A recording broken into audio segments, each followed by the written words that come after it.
Hey everybody, welcome back. Sorry, apologies for the technical difficulties. They couldn't handle this many Jameses on the stream at the same time. I was so worried about this happening. It's just unbelievable. Actually, Hanzo just tripped over a cord.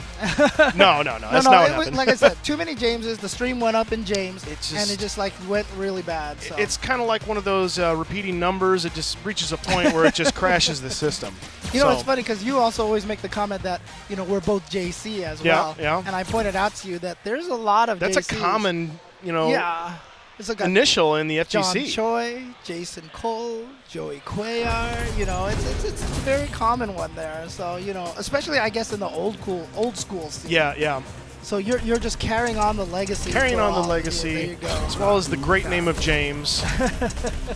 But our next match coming up, we're going to have Little Evil. I didn't know he was picked up by Uyu. Yeah, okay. I think that was relatively recently, Awesome. and we're going to have against DR Mandrake.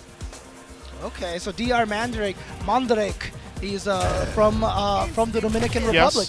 Yes. We were just there for Game Over. Awesome scene. Oh yeah, awesome event. I saw your pictures from the event. It looked like so much fun. The cheering, the soccer crowd stuff there. I mean, seriously, shout outs to the Dominican Republic scene. I know you guys are at home watching right now. And there's a lot of them here as well. Oh yeah. So shout outs to all you guys. Amazing stuff. I had a wonderful time there. Thank you again for all the hospitality there. Round one. Little Evil using Ed here. He's been using Ed for a while, I believe. Hey, Minion just won NLBC with this character. Yeah. So. Mandrake, another Urien on stream, rocking the suit. That thing is painted on those legs. Those legs cannot breathe. And of course, Tragic has been posting up a lot of really good Ed tech recently as well. So you might want to, if you're an Ed fan, you can check that out. Yeah.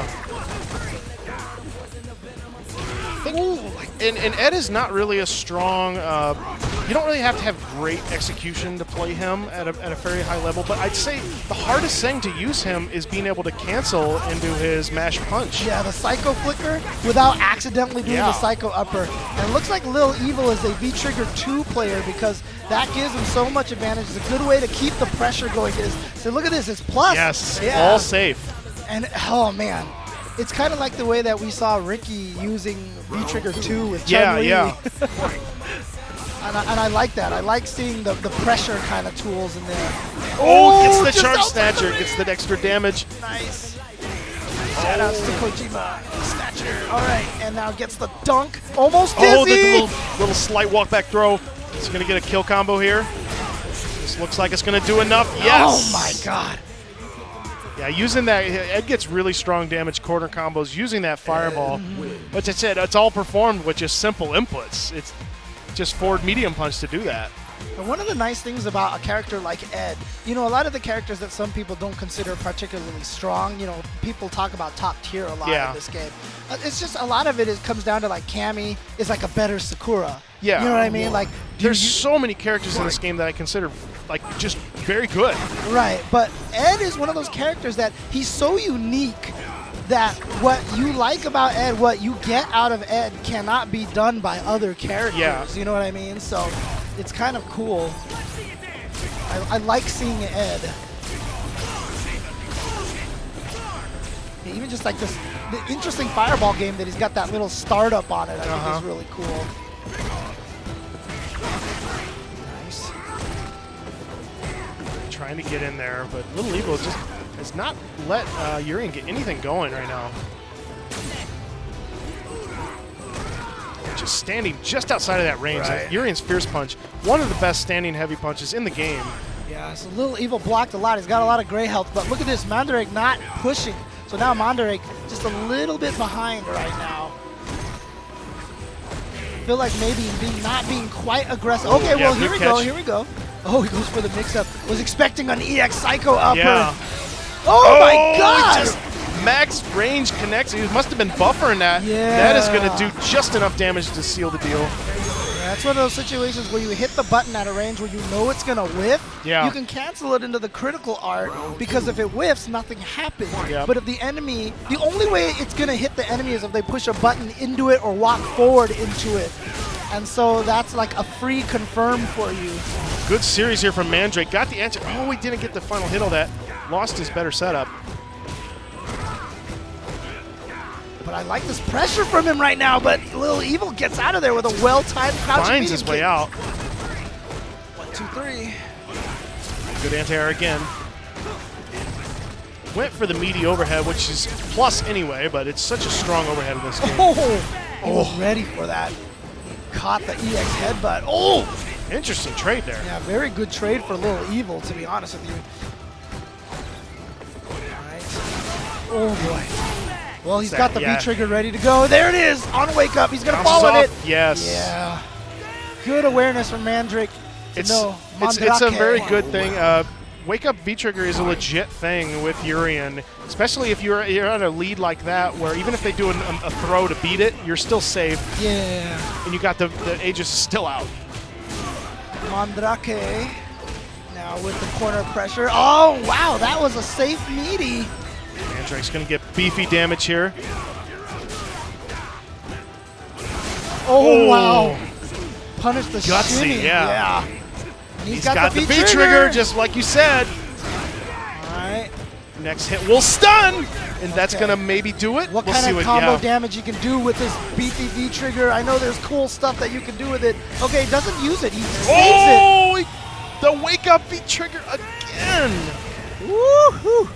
And you know what? Like, one of the latest things that Tragic just posted was how Ed could blow up Wake Up. Yeah. Aegis Reflector, you know? It's a thing you have to know against Urien. I mean, the universal option, if you think he's going to go for it, is just do a throw. Yes.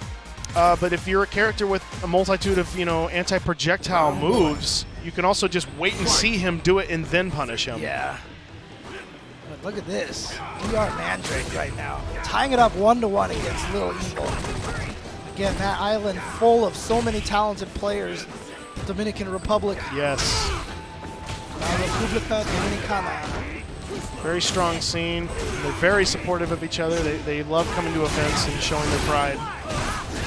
Good stuff for Little Evil here. Working on a perfect. I think he's going to get it. 1, 2, 3, 4, 5. Good stuff from Little Evil. That's the kind of round that you like to have to get yourself the match point. Easy round, spending as little mental energy as possible. Oh, good confirm. Okay, Mandrake finally getting that in there with the EX headbutt. He's had really good success with his Wake Up EX uppers. Ooh. Just trading blows back and forth right now. Very close round. Oh, he missed the anti-air, was just a little too close. Went under him. But unfortunately for Little Evil, didn't confirm that cross-up that he got. But here we go. Pressure, yeah. Oh, no. Mandrake has been hitting buttons after that. Yeah, maybe he just doesn't know that it's a plus. Oh, boy. And there it is right there. That was last few hits. I like that. It was kind of the unexpected meaty at the end there. It looked like he was just going to back off and see if Mandrake was going to wake up with anything. But Little Evil moves on. Waiting for the handshake, looks like, ready to go. And give Mandrake a handshake, but it's tough. You got to shake off the fighting game salt. No one is immune to the fighting game salt, man. I'm telling you. I get it still sometimes. It happens. You don't have YouTube videos. It's true. That's true. Flipping tables, throwing chairs. Yeah. The whole cursing people out. Yeah, you know. It's a classic. It is a classic. But you know, like one time at my last job, my manager found that, and I was just like, no. Oh god. He was like, I found some interesting videos of you, and I was like, Mr. Chin, can you please come in? Can you please come in the office? That's my manager voice. Can you please step into my office? Get some interesting videos to show you. We're gonna need you to come in on Saturday, And we're also gonna need to have you come in on Sunday. We have a few top 8s to cover. And, Oh man! And up next, see here on the left is going to be Candle, going up against LPN. I'm not familiar with Candle, but LPN. Strong NorCal player. Yes. Really known in Street Fighter 4 for having a huge variety of characters, and he kind of had that, quote, problem. I mean, it's a benefit. It can be. If your strengths are kind of in multitude of areas, like if you're a person who plays characters that have a lot of extremes, which I think he sometimes does, especially in Street Fighter 5, I've seen, like like Birdie, I think was his most stable character. Yeah. For the longest time. And Birdie right now is regarded as one of the better characters in the game. Yeah, it's funny how after Capcom Cup, he catapulted from Instantly mid-tier character top to top tier. to S-class character here. I was just sitting at home. I knew it all along. But of course, LPN, what's good is this season, he's really stuck with Abigail. Yes, and Abigail, since Abigail came out, like those first few weeks when Abigail dropped, it was a really confusing time. People were just so not sure of what you're supposed to do with that character. Right. But then after people figured it out, then everybody hated him. He brought the salt. But you know what? I mean, he did get toned down a little bit in the mid-season patch, but I think that's great because I think he's at a level where he's still potentially top 5, at least top 10. Still insanely strong character. Even after the changes to the game system with the V-trigger scaling when you combo into it, regardless of that, his damage is still the highest in the game. Now, what's interesting about this, however, is that Candle's gone with M. Bison. This was LPN's previous main. Yeah. He went from, he was Birdie, and then he went to Bison. Oh, no. LPN is playing Bison? Oh, we got it backwards. You're right. We're so used to him playing yeah, Abigail I know, as well right? lately. But maybe he just didn't want to do the Abigail mirrors. Oh, my gosh. Okay, so. And Candle already off to a good lead. Yeah, well, there you go. So, as I mentioned, that was LPN's original main, so it looks like he wants to go with that because he doesn't want to do the mirror match. Abigail mirrors is just, it's a lot of man on screen. It's a lot of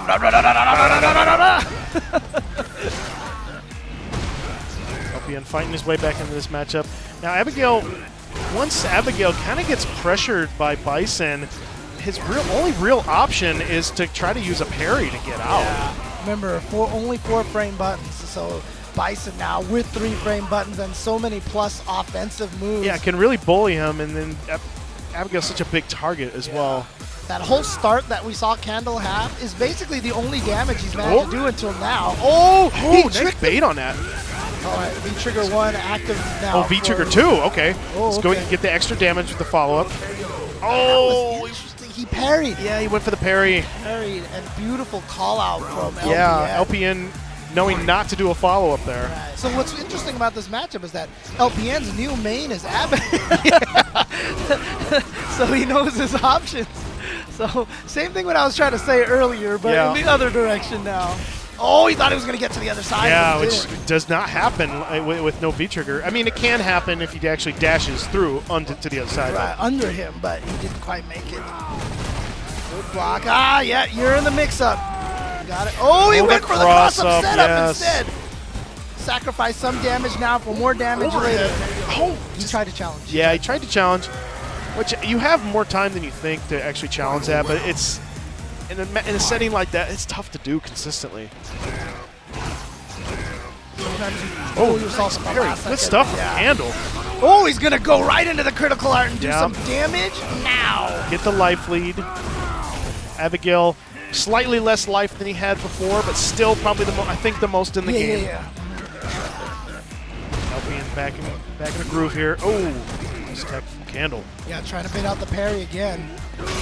Oh, punches him, gets a crush, launches him into the air. Oh, he tried to whip punish, but it actually reached him. Yeah. Oh, gravity check. Still works. Right, what's he going to do? Yep, cancels into it. I think. Yeah, that's safe on block. Keeps him safe. He's -2. Oh, he fell on it. He tried to dunk him, just missed it. Just jabs out.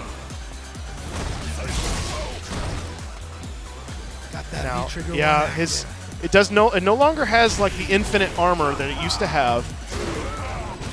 Oh, he got to the other side. Again. Oh, he stayed in front. Oh my God, LPN's going nuts. He's going nuts. Oh, what was that? No, he timed it too early. Abigail wins. And Candle really kind of, it looked like it was all LPN like that. It was mix-up after mix-up, but he just did not convert into enough damage, and then he whiffed the EX stomp. Just ran out of gas at the end right there. And so now, character select. Is LPN just going to go with the mirror here? Yeah, is he going to go with the mirror, or maybe he's got a Menat for no reason, just for this situation? Let me see here. This is Pool E3. Yeah, E3. Pool E3 here. Who else is? GamerBee is in this pool. Yeah, GamerBee, LPN, Arturo that we saw earlier is in here. Okay. Candle. Yeah, LPN has a good Boken as well, one of the, translators. The Echo Fox. Echo Fox player manager now. Yeah. But yeah, LPN. I mean. Oh, Chirithi's also in this pool. Okay. Wow. Dang, this is going to be a tough one right here. Round 1. All right. Well, here we go. He's going to stick with M. Bison. Went to the character select. Decided not to change. Just change colors. So Candle is actually from Texas, I see here. Okay. Let's make him all the way out here to the Midwest. North side of the states. Albion did decide to stick with Bison. Well, things are looking a lot better for him now. Yeah, pretty much Candle was getting the life lead early in most games, forcing LPN to really come in on him. Gets the stun. Oh, I'm not sure what. He might have tried to do a flip to use, because that is a projectile technically. I wouldn't, but it's interesting that wasn't a true block string. Yeah. He did something in the middle of that and got himself hit. Very. Yeah. Those jump attacks from Abigail just put him in these weird positions.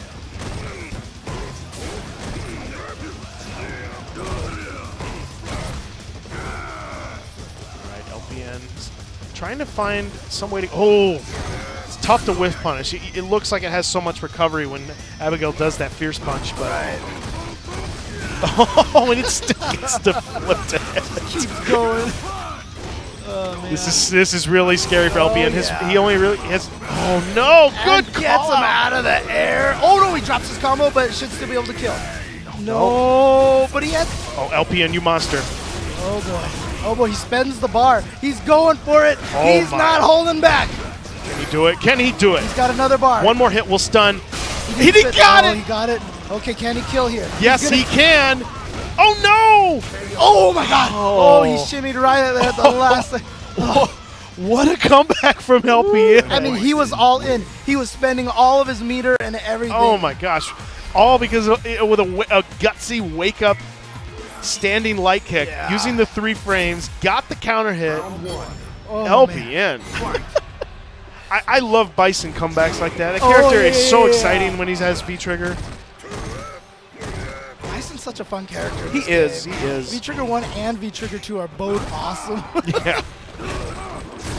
Oh boy, here we go. I think he tried to cancel it into a flip, possibly, or a demon flip. Or devil reverse, not a demon flip. Yeah, there's some sort of evil deity. There's something evil behind it. And then like some sort of direction change. Flip, reverse, demon, devil. It's all the same. All right. Okay, yeah, uses the lead trigger. I mean, that would have been dangerous if he had gone for the command. Yeah, he would have killed there.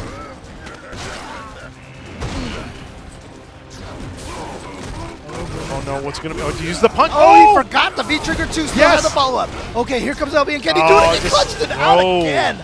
Oh, LPN is living on the edge right now.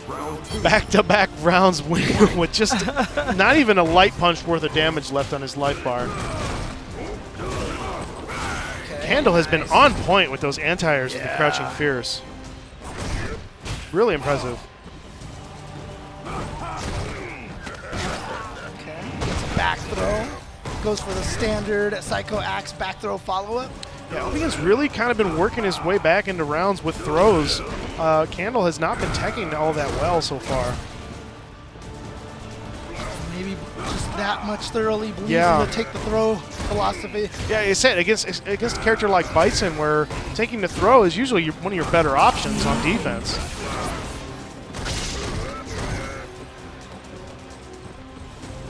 Lot of gray health on Candle's bar, slowly building back up, sitting on a full super. Ooh. Oh, and there it all goes. That was such a damaging throw. Just jumps away. Yeah. He's got full bar here. Yeah. Almost enough for V-Trigger. We'll get it pretty soon. He's got all the resources. Oh, there it is. He is so scary now. Oh no! Here we go. Here we go into V-Trigger 2. Yep. Pushes to the corner. Next hit into critical art, maybe. Oh no, he doesn't even need it. And this should do enough with the cancel into the V-Trigger. Yep, there There you go. Doesn't need to spend much of that. He spent one of the EX bars to get that kill. Oh, tried to parry the fireball, but that means you couldn't parry the jump attack. Yep. Oh, just got hit by that. The stun bar is building up so quickly. Wake up, it's going to be blocked. Good stuff from LPN. Oh, and he knows how much time you have. Because he plays Abigail. He was like, I know I can blow you up for this really badly. Oh no, tried, Candle woke up with something. Maybe an EX, maybe tried to go for a flip, but I don't think he had the meter. I just think it was just a back heavy Yeah, punch, it looked right? like a back heavy. He could have been going for the really tough back heavy, canceling into a parry, and really try to get the fancy stuff, but it's a tough execution call there from Candle, but LPN moves on. The bracket Candle, I believe, goes into losers. That's right. So good job to LPN. He's going to move forward. Candle, of course, going to losers bracket, but he's still got a bunch of chances down there. Although losers bracket is always swimming with so many sharks down there. Yeah. All right. Of course, if you don't like swimming and prefer sitting, you should get yourself a Vertigear chair here using the promo code CB18 to get 10% off all the products there at Vertigear. Yes, check them out. As well as Arcade 1UP. Check them out, please, at www.arcade1up.com. One of our proud sponsors this weekend. That nostalgic Champion Edition border. Oh, man. Brings me back. I'm telling you, right? I'm telling you, man. He said, I can't wait to play some Third Strike tomorrow. Oh, man. And Victrix Pro AF. Brand new set of headsets here. In fact, so brand new that you can only pre-order them right now. But you can see the kind of technology that they're trying to use here. Cooling mechanism with vents, relieves heat and humidity. I think that's kind of interesting there. Open back conversion, sound awareness. Like I said, we are here with the Capcom Pro Tour. As you get your 2018 costumes, $5.99 each. You got Sakura, Akuma, Champion's Choice, which is going to come out later. Which is whoever wins CPT this year. Right. Like I said last year, when NuckleDu won, not last year. Well, NuckleDu got the Guile. Yes, costume, he got the Guile costume. And then Menat RD won, so maybe a birdie costume. Yeah, I'm wondering if he's going to pick a birdie costume. But yeah, you could also pick up the pass as well. And you could pick up the whole CPT pack. Of course, remember, there's all that stuff that's there, but it's also to help donate to the prize pool of the Capcom Cup, the Capcom Finals. And of course, you were talking about Third Strike. Yeah. I mean, 30th anniversary collection means a lot to me. They asked me to do the narration on the retrospective Oh, wow, that's videos. awesome. I was super proud to be able to help out with that because Street Fighter is one thing to a lot of people, but to me, it's like, it means so much. Like, I've been spending almost that entire 30 years. It's changed both of our lives, and like I said, without Street Fighter, I wouldn't be doing something like this here today. I was just talking about how cool the Dominican Republic is. I wouldn't have been there without it, without Street Fighter. As well as cool. Check out these awesome shirts. The Bred to Fight. The Razor Street Fighter 5T is now available in 2 designs, black and white. Visit rzr.to/SFVAE apparel. Yep. Those are some nice looking shirts. I need to go pick up some shirts of my own. The Combo Breaker shirts are looking really nice. Yeah, I saw some of those. I wanted to pick up some of those. Yeah, but they have a cool a Combo Breaker shop that you can go online and go grab some of that stuff. So definitely check that out. But there's going to be a lot more matches coming up. And of course, there's a lot of strong people in this set. There's a lot of strong people in all the sets of pools. Oh, there's so many good players out there. Yeah, so don't go anywhere. We will be right back with some more Street Fighter V action.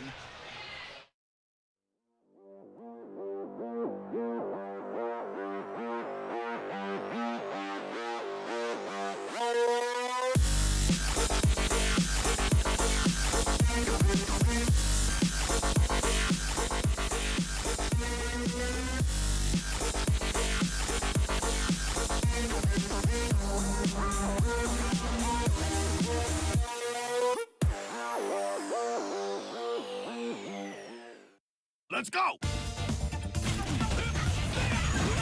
Insect! Allow me to show you the truth. You better not for me.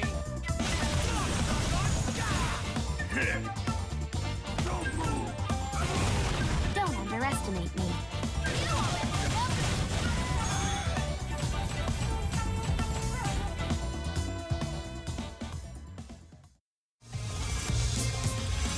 Pleased to meet you.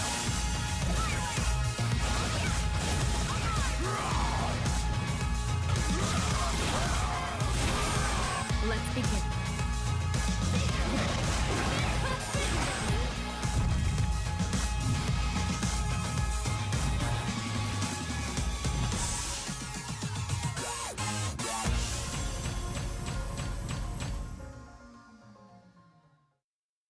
And now it's time.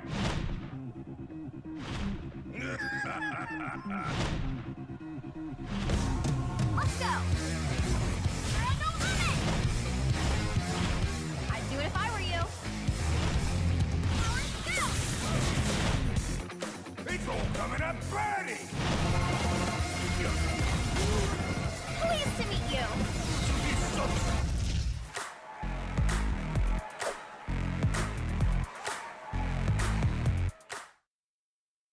Fight. Got another match? Game 4 right now. The 2-1 dash up. in favor of Justin. Oh, that was instant air legs, but it was a miss from Mickey. Oh, wow. It's one of the problems with playing Chun. One missed air legs could be your life. Oh, wow. Oh, look for the whip punish, didn't get it. Look at that. Now both of them jockeying for a flip position right now. Gets the knockdown in the corner, and the jab check from Ricky, yeah. Doesn't want to go for throw tech, instead just hits her own jab. There's a tech from Justin. Oh, wow. Back medium punch. No down hard punch this time around. Wants to fake out that range. Oh, wow. Sick, EX legs, yeah, it's so fast. Good jump from Justin. Try to delay it. Ricky blows it up again. That low jab confirmed into the counter hit. Low medium kick. Oh, V-skill. Justin no V-gauge, and that's going to be it. All right. Like I said, really smart by Ricky not to take any of this fake block string pressure where there's small gaps where you could be thrown or just to keep you in blocks done. Yeah, Ricky's really insistent on like wake up jab or reversal jab and pressure. Yeah, so just like that. Sick confirm. Is there a meaty here? Oh no, yeah, that one it's missed time. Oh, V-skill. I like Justin using that more in neutral. He's gonna gain V-gauge faster. Wow, walk up throw. Already has V-trigger available actually. Back medium. Oh, wow, standing roundhouse trigger. Walk Justin up, didn't throw. spend any meter. He chose not to. He had the super available. All right, Ricky spins the bar. Oh yeah, that'll be throw tech or you know pretty much any low button. Oh, wake up buttons from Justin. No confirm though. And now Justin choosing to hit wake up buttons. Oh, the jump. That was a sick jump. He has the super if he wants it, and he's going to do it, yeah. One of Staying the few alive. times he's jumped. Yeah. Also denying Ricky that round. It's all about momentum, especially like this. I mean, they're fighting for that ground range, and there are the laughs from the crowd. Oh, man. You guys like to work together. I love it. I love it. Yeah, they're getting a little too good at it. We'll be all tuned up by Someone's been Evo. practicing in the mirror. I can tell. All right. It's a stand roundhouse. Oh, okay. I like Ricky dashing forward and flipping. Wow, did you see her blow that up? Sick counter hit from Nice. Confirm Nice to the push corner. Standing roundhouse again. Nice throw. Extending that hitbox. Oh, out of the air. Air legs again. Yeah, you can't deal with that as Karin. It's very difficult. Oh, standing roundhouse. Anti-air stand light kick. Tech still fighting in the middle of the screen. It's like we're just starting the match. Ooh, walk up throw. Oh, Again. Again. Yeah, Chun is neutral after dash forward if she does forward throws, though. Justin just respected it. Now, Ricky giving up space. I think that's a smart idea. You don't want to get any of these Rekkas. And on top of that, you can waste a lot more time out of that V-trigger. Yeah, trigger's almost gets on the super. Goes There it right is. to super. Now that's going to take away a lot of damage. Not sure that's going to kill. But there is a setup after, even if it doesn't. Yeah. so What's much it gonna damage. be? In the front. Oh, and good blocks from Justin. He has super. You got to be careful. Oh my. Oh, that wow. was. He was trying to whiff punish that. He's almost slapped the. Oh, okay. Keeping it slow. One low medium kick is all it's gonna take. 28 seconds. Oh man, it's gonna be The slow, chimps. guys. The chimps are out. You can hear them. You hear him in the background. Oh my gosh, Ricky Ortiz! Justin choosing not to budge. I'm going to fake throw, and then I'm going to crouching jab. She walked so far. So far, hop the fence, open the picket, open the picket fence door, Kicked your unlock house the door in. safe, knock 3 times, then use the secret knock, and then crouching jab. Yeah, that was ridiculous. All right, opened up with a V skill from Justin. Oh, the sweep, yeah. So that's a good idea from Justin. Look, if Ricky's gonna walk all the way up in your face like that, you gotta check it low. Yeah. You gotta hit low, medium, kick, or sweep. Oh, Oh, a stun jump already. in and gets the stun.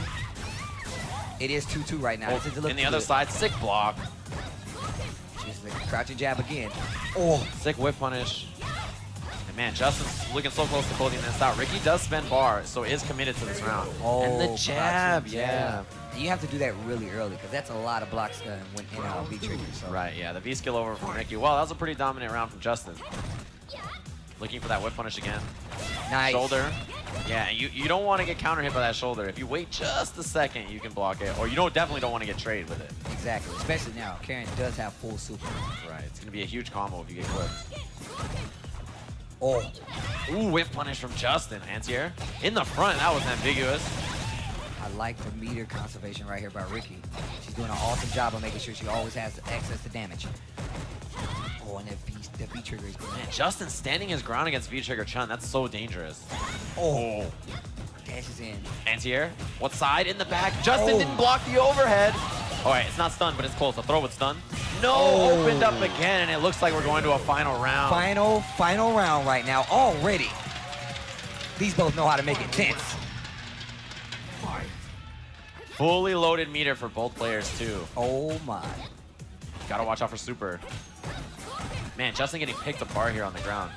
Like I said, footsies for decades, yo. Yeah, sick throw, too. Justin trying to press, gets opened up. Oh, and spends the V meter. Surprised he could have saved that for the trigger. I'm confused. Ricky choosing not to commit, taking even that small damage. Oh my, that range was What so is scary for a happening? second. Oh, nice tech. Dude, you break throws from Karin and you're always still so close to her. There's the trigger. Pops Go. it. Oh, finally a V reversal from Ricky. One of the first times. Oh, Oh, the low medium kick. chooses not to burn meter. There's a throw tech from Ricky again. Solid defense. The jump No and no anti-air. anti-air. Okay, this is Alright, gonna be okay. negative. Oh, it just gets away. Wow, Oh, but corners wow. himself. Crouching medium kick. Oh man, Justin needs one low Oh man, now, any of this could be a whip punish. Ricky's still sitting on trigger as well. All he needs. Oh, the jump from Justin Wong. Justin Wong. What a set. They're not even gonna play it out. Nobody gets the laugh. Nobody. You're watching the Capcom Pro Tour, brought to you by Razer, the official fight stick of the 2018 Capcom Pro Tour. Vertigear, the official gaming chair sponsor of the 2018 Capcom Pro Tour. Vitrix, the official sponsor and audio partner of the 2018 Capcom Pro Tour. And Arcade 1-Up, the official arcade cabinet of the Capcom Pro Tour. And it looks like we have our next players up on deck. Yeah, right we're going now. to have Brenttiscool, someone from your area, That's right. as And well as AzizSensei. AzizSensei, very, very strong player as well. I think from Texas. from Texas, yes. Very, very strong player. I've seen him do well as well. And it looks like AzizSensei is going to be going with Menat. Now, Brenttiscool hasn't really been making as much noise in Street Fighter V of late. And he's stuck with Ken this entire time. Yeah. Still, obviously, a very strong player. Yes.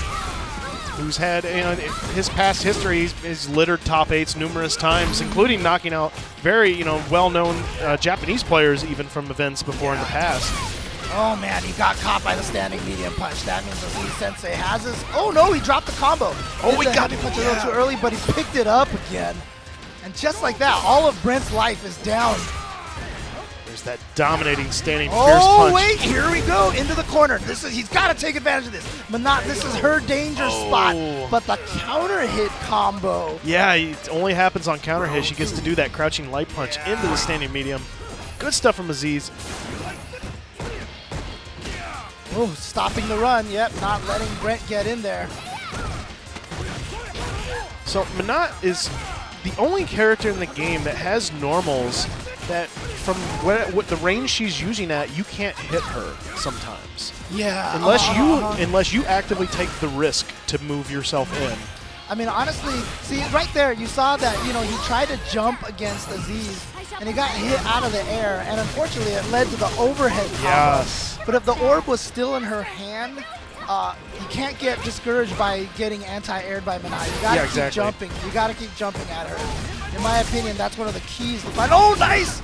Gets the mix-up, and he's trying to build up to that critical art. No, he spent one of the bars! Oh, he's still alive. Oh, but the orbs are coming in. That was smart that Good he blocked block. that. Yeah, great defense right now from Brent. Gets in there. Oh, but she challenged, and he tried to hit a button. Got a counter hit. I believe it's still only -2 on block, or maybe. I think Brent was probably hoping that Aziz would be scared maybe of an EX yeah. or something. He had challenged earlier during that. It was kind of a combo drop from Aziz, and Brent went right into an EXDP, which still traded eventually. Right. But Aziz takes game one. Oh, there's the jump in. That's what you got to do. Exactly, because basically, think of her standing medium punch and her standing heavy punch as fireball. She's just throwing fireballs a bunch of times. Though, how do you beat fireballs? By jumping over them. Yeah. So that's just one of the things that you got to do. Nice throw tech. Wow, that's a risky throw tech with all those orbs out there. Still has 2 more orbs left. Okay, orbs are gone. She's got 1 more sitting behind her. There it goes. Brent with a huge life lead here. Try to delay that crouching medium punch, get her to flinch, but good solid defense from Aziz. And Aziz is going to get the jump in, but that's not. He could have challenged that drill. That drill was just a little too high up. Again, got to get used to that. Stuff for Brent. Get the throw. Yes, does enough damage. There we go. Ken recently, he got one of the more significant buffs and damages to his throws. It was kind of a universal change where now throws do a lot more damage overall, especially forward throws. I think Ken had one of the weakest forward throws in terms of damage, but in terms of the setup it used to have, everyone complained about the throw loop. I just realized this too. Brent should have a lot of experience in this fight because he plays against Filipino man. Yeah, a lot. So he should. Oh, that's definitely. Yeah, that's a punish. Yeah, that's one thing against Menats who like to drill. If you walk back and forth a lot, you'll blow that up. And she has a very floaty jump too, so you have a lot of time to react to jump and kind of mess up her distance. Now see, there, if the Menats can start getting away with that, jumping is going to become a little bit harder. A little bit too fast on those buttons, but still, Good block from Brent. Oh, the jab. Yeah. Might have tried to hit a button after that, he used that V-skill, but V-skills are slightly negative on block. Aziz now on match point, sitting with full bars, but so is Brent. Oh! Wondering if any of them are going to go into super early, but Brent uses that EX dive kick to get in. That standing light kick switched him back to the other side. That's like that calling mix up. I didn't know Ken could do that. Okay, I'm down. Stuff from Aziz. Is he going to go for any resets here? Yeah, he did. He just went low. He just caught Brent low. Oh, that's going to... That was a V reversal. Yeah. That was a V reversal. Came out as the step kick by accident. Either player could win almost on one hit here. Oh boy, scary times, but challenging with her standing light kick. It's an only 3-frame button, not a lot of range. Oh, he's in. Uses that fake step kick. A June bug almost landed on me a second ago. Oh, the EX is going to blow through the orb, and then he catches her with the overhead. So Brent stays alive here in game number 2. It's 1-1. This is the 11th win for player 1. This is a pool E1 Yeah, here. E1. Caba's in this pool. Yeah, Caba's in this pool as well, I believe. MOV is in this pool. Oh my god. Oh, MOV. I didn't even see MOV on there earlier. Oh my gosh. No anti-air from Brent against the neutral jump. Again, she's got a floating jump, and she's got no orb, so you can try to challenge, but that's what you got to be careful of. And yeah, you wake up with Tatsu. That's your version of waking up with 3 frames when you're Ken. Ooh, he tried to Tatsu. Yeah. He tried to Tatsu in the air, but it came out as a just on the way up jumping heavy kick. Aziz is at the range he wants to be at with Menat. Yeah, that standing fierce punch is so strong. But see, that's what I mean. 3 chances for him to jump. See, and even if she blocks it like that, you're in. See, good conversion from Brent. He got this conversion because he managed to jump over one of the orbs. Oh, he got the hit. He's going to be able to get the juggle again. Oh my God, 2 combos just like that! And he doesn't even need a combo off of the jump attack. No, he it was just a doesn't. free stun. Brent with play after play, making the right call there. And all it came down because he jumped over 1 Fierce, right? And one of the more things I picked up on is Brent had been throwing a lot against Aziz, and at the end there, Aziz had throw in his mind and just got caught twice in a row. And see, you can't be mad when you get crouching Fierce anti-air like that, because really, how much damage are you taking? Exactly. Or if you get in, you do a ton of damage. It's just the way you got to look at it. Oh, I don't think he meant to uppercut. Oh, I thought that was too close. Oh, he drops it. Yeah, just keeps reversing because he doesn't want to deal with that mix-up. Oh! Good jump in from Brent, but he didn't get the conversion on it. It was kind of a weird hit. He also went for heavy punch afterwards, which is a little bit slow. That's punishable. He didn't touch a button there. And he's just going to counter with a raw critical and that's going to do enough. This is going to kill! The James Chen Express. Yes, it is going to kill. There it is. Brent is cool. Takes it. Good stuff from Brent. Moves on. Good match, though, from Aziz. And our next match, you just mentioned Caba. We're going to have Rise Caba coming up himself. Nice. Okay. The mouth. And you know what? You know, when we came from the Dominican Republic, you know, they were all loud. They were all cheering against Caba, for Caba, depending on who was up there and everything. And one of the guys came up to me after the tournament, was like, you see how this is just how we are. Exactly. And I looked at him, I was like, I know, and I love it. Like, I support what Caba does. You know, obviously, if it gets to the point where maybe someone's a little bothered by it, sure. But, you know, it's never meant in that mindset that he's trying to distract or hurt someone. He's cheering for his boy. So shout outs to Caba. Wait, Rise Caba, he got signed? Yeah, he's with Rise now. I didn't know he got signed because I know he had been looking for a sponsor for a while, and Menat RD is on that team. I didn't know when that happened. I think very recently as well. Today, this morning. It happened this morning. Congratulations to Caba. Yeah, it's good stuff to Caba. Super happy. We actually had a chance just to like sit down at dinner. It was like me, David, Caba, and someone else who was showing us around and helping us translate. And you know, oh man, to see that happen to Caba, I am so happy for him. Shout outs to Caba. And he is going to be coming up against 56K.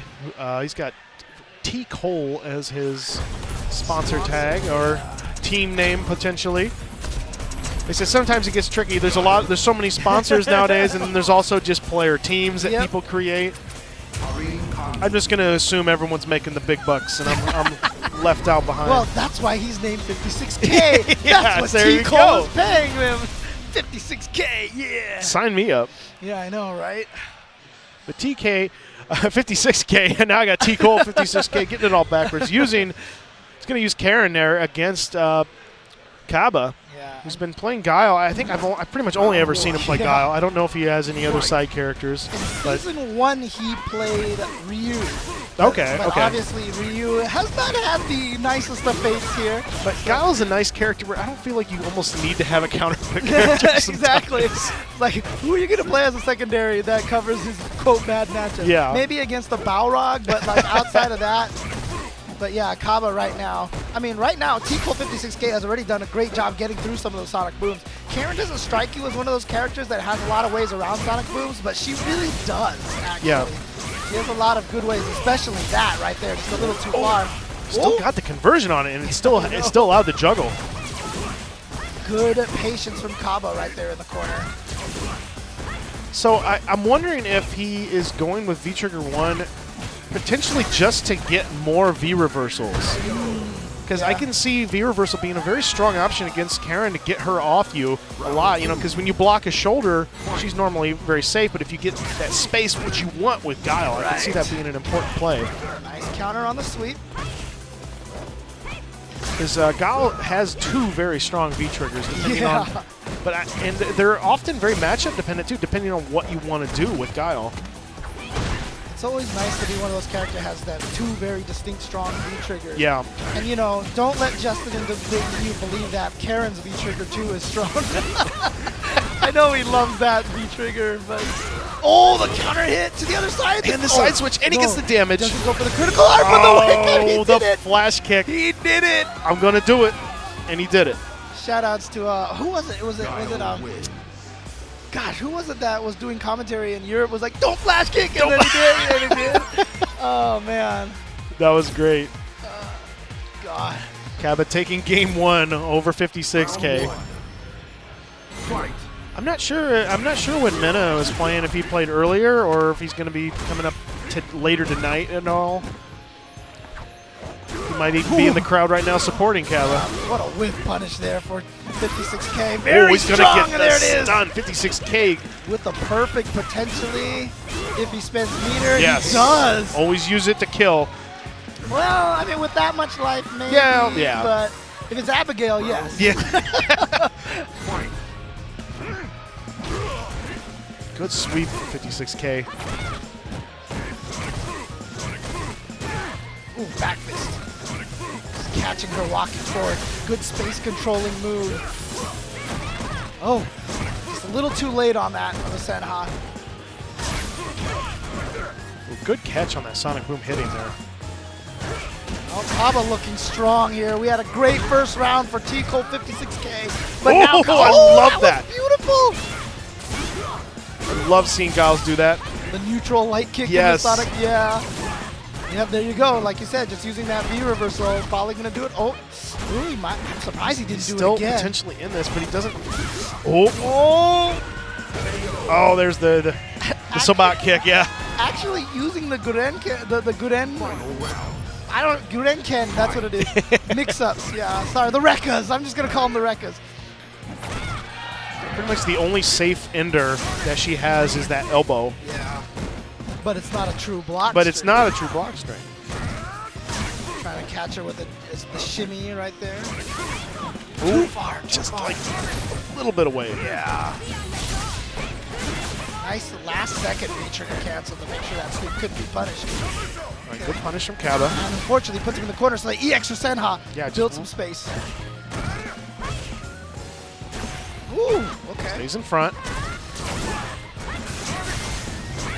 Oh, he's got a full screen here with 2 EX Sonic Booms.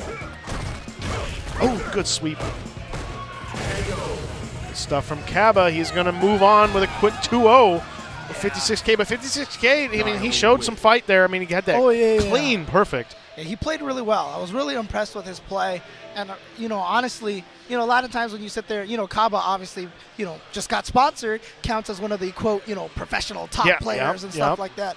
And, when you see him go up against players that we're not as familiar with, it's like, oh, well, he could have did this and this. But to be honest with you, I'm not sure if there was much I could say that I feel like 56K, it was just really, the decisions, and that's a couple game. decisions here and there, but he really was playing the matchup fairly well. It's just maybe a couple spacings being off, but yeah, exactly. When he just Caba, missed the EX, just missed. But Caba was just on point with his punishes overall, and the damage with Guile, it just adds up. Like you eat a couple Sonic Booms, you're like, okay, that's not much. You eat 5, you're like, oh, where did half of my health? Yeah, I know, right?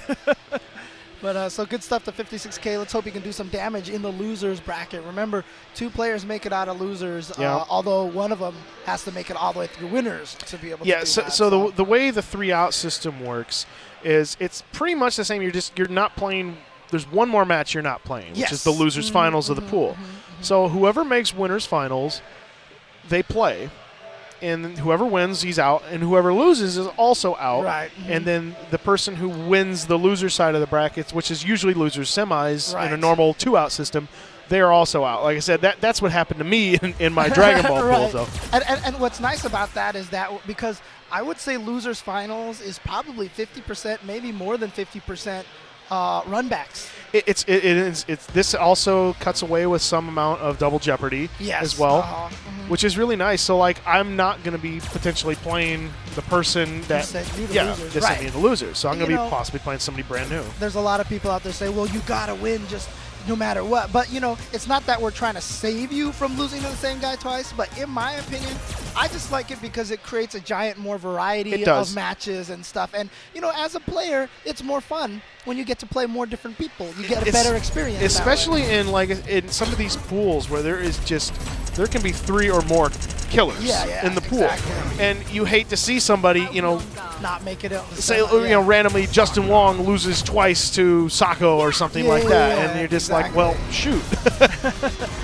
I mean, the main downside to it is just that the person in the winners final loses to get in the semis, and you're it's you don't get the same kind of euphoria. Yeah, it's kind of weird when you get to that situation. It's like, well, I lost, but I'm out. Yeah, I know, right? But I'm still in. Right. But I lost. But it's weird. But we've got two very strong players here. Yes. CJ Truth, WBG CJ Truth, and Kusanagi from Mexico. Kusanagi was the soccer player at Texas Showdown, who was in the same pool as, you know, I think it was like Caba and Alex Myers and a bunch of other people, and he made it out on winner's side. Yes. And it was with a very strong yeah. Sakura.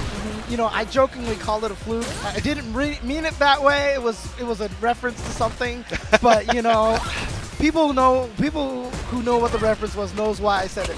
But trust me, there was not a fluke. Kusanagi, very strong player, been a strong player for a very long time. All the way here from Mexico.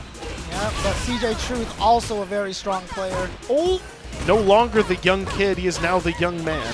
Yes, exactly. Oh man, and look at this.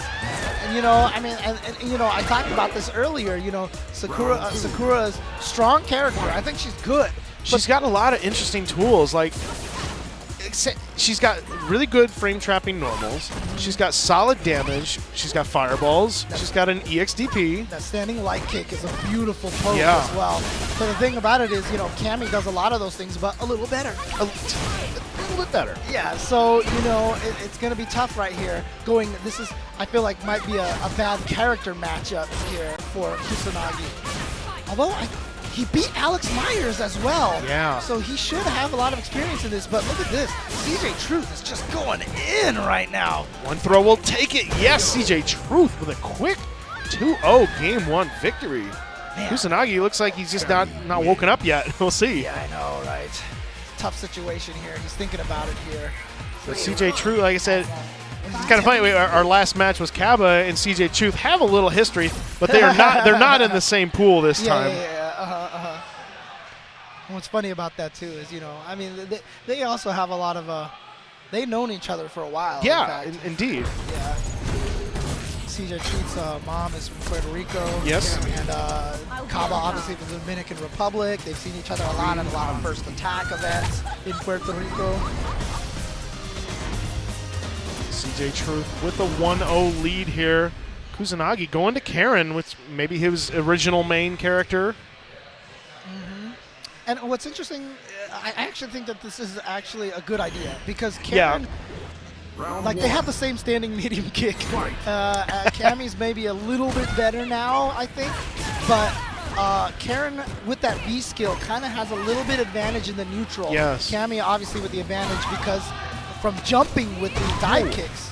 Kusanagi got that air reset, but kind of was like he was going to go for the throw, but then CJ Truth just beat him to the punch after they kind of stared each other down. Maybe trying to bait out an EX uppercut or something like that. He on the guard, and here it comes Kusanagi. Gets the throw, but you know, you take the throw in that mid-screen situation. It pushes her all the way back, and there really isn't much. And there you saw right there, that was all started thanks to that V skill. Like I said, he knows he had the punish with the back medium punch counter hit. Yes. He did no respect. I like that.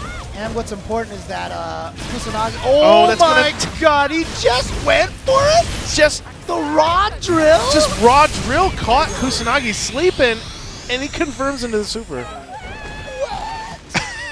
Because it's not a low. Right. So he just got caught walking forward there, or maybe throwing out a button, but CJ Truth kind of sneaking that game. I always joke about, you know, the youth. They don't know danger yet. They don't know the danger. But like you said, he's not that young anymore. And then again, it really wasn't that dangerous of a play. But good stuff from CJ Truth, though. Nice. Good jump back, and yeah. When you see Cammy's jump forward, jumping back is oftentimes a good solution. Oh, the trade! And the overhead seals it. Kusanagi's on the board. Very strong round there. He's not going to give up control of that corner once he got CJ Truth there. Oh, tried to whip punish, couldn't quite get it. There's the whiff punish from Kusanagi. Throw into the corner, Kusanagi now. Is CJ Truth's defense? His offense has been on point. How is his defense now? He's been pressured by Kusanagi now 2 rounds in a row here. See again that V skill and the same setup afterwards. Exact same setup he did last time after the V skill, and it works again here. With a perfect Kusanagi. Yeah, so you see 2 advantages that Karin has on the neutral ground. I've mentioned the V skill, but also the stand heavy kick. Because it has a little bit better range than the standing medium kicks that they both have. Cammy's crouching fierce punch has a similar range, but it has no crush counter. So there's the disadvantage right there. So in a way, like I said, Karin, if you play a pure grounded footsie game, Karin will win, you know, very, you know, small amounts versus Cammy, but Cammy evens those odds because she has a dive kick in the air. So Kusanagi ties it all up at 1-1 here. Yeah, see, he's getting those free jumps because Kusanagi's thinking about the dive kick every time she jumps. And see, perfect aim, and now you're seeing why Cammy can fight this fight great, because look at all these aerial attacks, this aerial assault from... Oh, he's going to get a perfect right... Oh, no, that didn't do enough.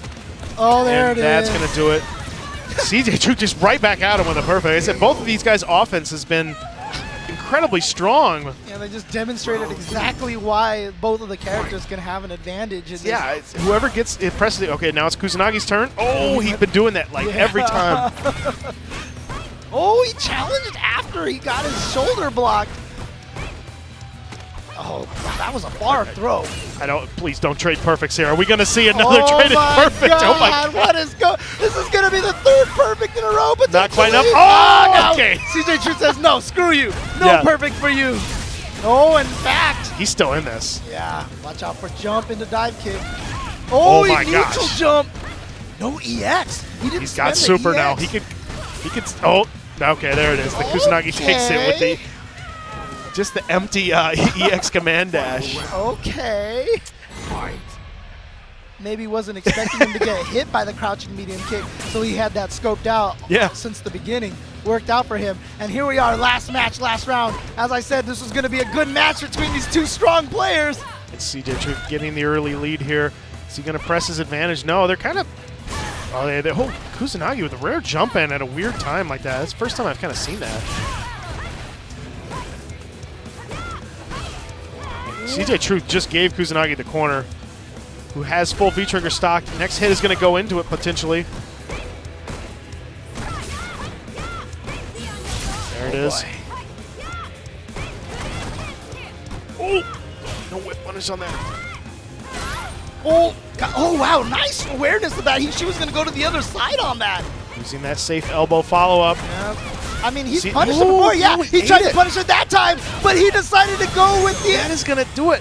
The reason why he got hit there is because he didn't do the elbow. It was the punch follow-up, which will beat it. Yes. So the palm has just enough space to let you hit a button in between and hit you. So when he blocked the elbow the first time, Kusanagi said, okay, now he's going to expect it again. He's going to try to counter it. I'm going to go risk it all with the palm. He risked it with the unsafe option, but it turns out being the safe option in that instance.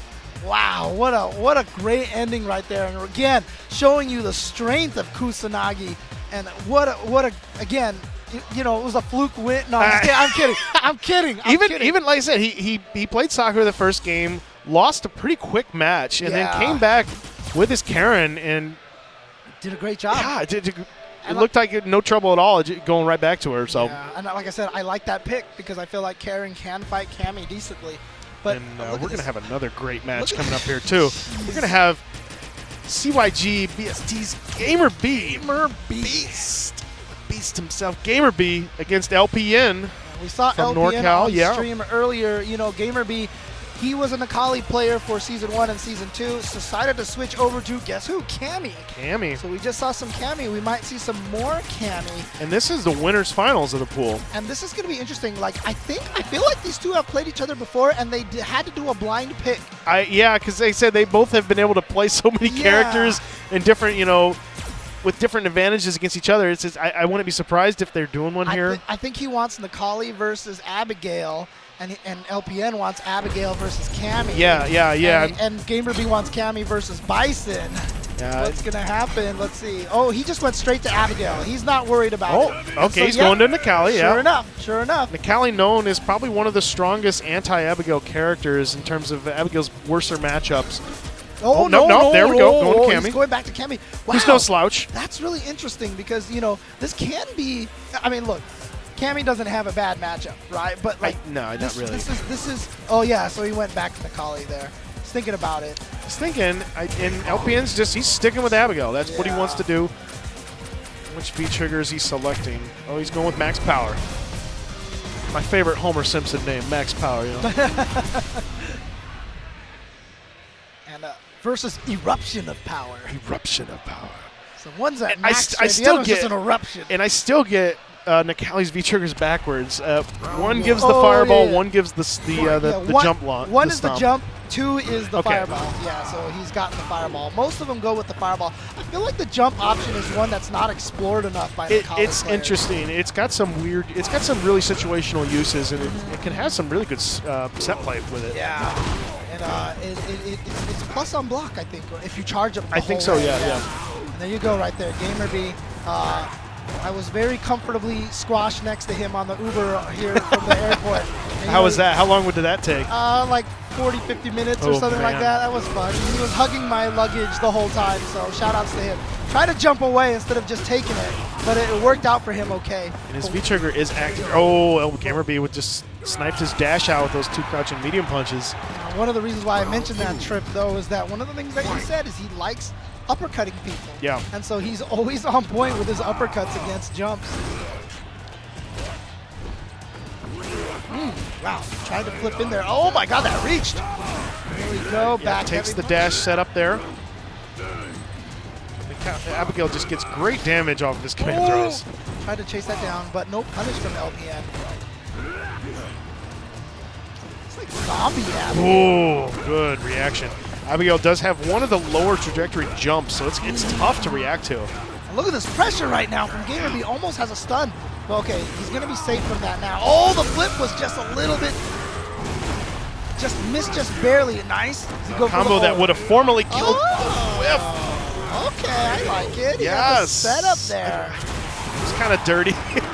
Sacrificing some damage for potential future damage, and that future damage paid off. And like I said, because of when you cancel into a V-trigger now, it scales a little bit harder.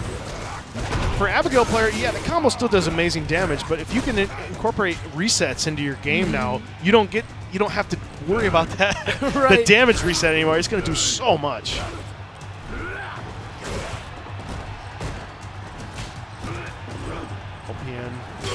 Oh, the parry whiff. Yeah, it was too close. It's one of the problems. It slides forward. GamerBee has got super, and he's going to go right into it, right on command. Didn't even need it, but you know what? Might as well just make sure. Game one, GamerBee over LPN. Really I mean, he did lose round 2, but look at this round 3 here. Look at this, how much life he has. So GamerBee looking pretty strong here. Necalli can really bully Abigail from almost any range. Like I said, from far range, you can bully him with the V skill, and then up close, you can just keep frame trapping him all day long. And having that clutch DP reaction as well, because Abigail's sometimes their only way in is they have two options from long range. You either jump in with a heavy kick, or you do the crouching heavy kick. To try to roll your way in. Yeah, and a lot of times one of Abigail's biggest strengths is just that he's scary. He's scary. And so sometimes you feel like, I don't want to attack him when he's getting up because he feels scary. But no, that's absolutely what you should be doing, is trying to attack him when he's getting up, because he has terrible defensive options on wake up.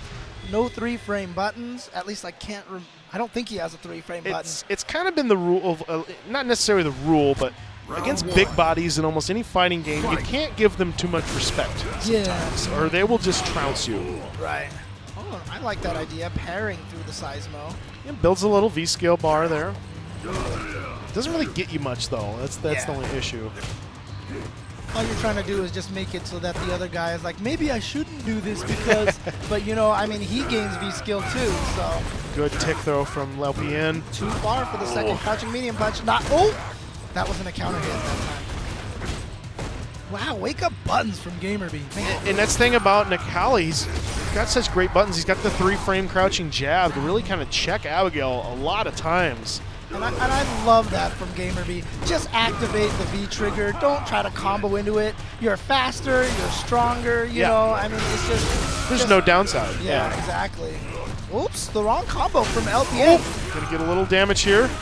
What's the setup gonna be? Just goes for the meaty jump in. Oh, man. Just trying to keep himself safe here right now. Almost built up for a critical art as well. Oh, no, that should do it. Not not quite. Yeah, not quite. Yeah, it scales really heavily. Yeah. Oh my gosh. Can't armor through that. Oh, man. Oh, caught him with it. So maybe tries to go in, though. Stays back again. Oh, another one. Oh, no. Oh, boy, but he couldn't punish it. Yeah. Gets away 10 seconds. Oh, he went for the jump and he got the EX. In the instant overhead jumping light punch. Abigail's so big, it's so easy to do on. Oh my god, and GamerBee steals around from LPN. Necalli just grabbing that maple leaf off the top of his head. LPN. If he loses this, he will still be making it out of the pool, but be in loser's side. Alright, gets the EX uppercut again. Like I said, GamerBee prides himself on he doesn't those get a anti-airs. punish on that. Oh boy, gonna get caught by EX gravity check. So much damage on that. Oh, V-trigger activation. Oh, nice little extension there. Yeah, alright, again, see the scaling, so a lot of times, just let yourself Oh, he's gonna eat it! That's gonna do it! Not quite. No! Oh, he was too close. Good throw from GamerBee. Is he gonna steal another one? Can he do this? He's got a V-trigger on deck as well. There it is, There he goes, activated. activates it, yeah. LPN just needs to breathe on GamerBee right here. Just take this round to stay alive. God, But those seismos are what causing him he problems don't before. Oh, he jumped. And GamerBee been so on point with checking those dashes with jabs. I can't believe. I'm surprised he snuck that in. LPN's still alive. Gets the flip. Oh no, just took it a little bit too far. Oh, he's coming in. He's good GamerBee stuff. had Yeah, the he knew. response. Yeah, He knew. He knew. Oh, what a reaction from LBN. Yeah, I love it.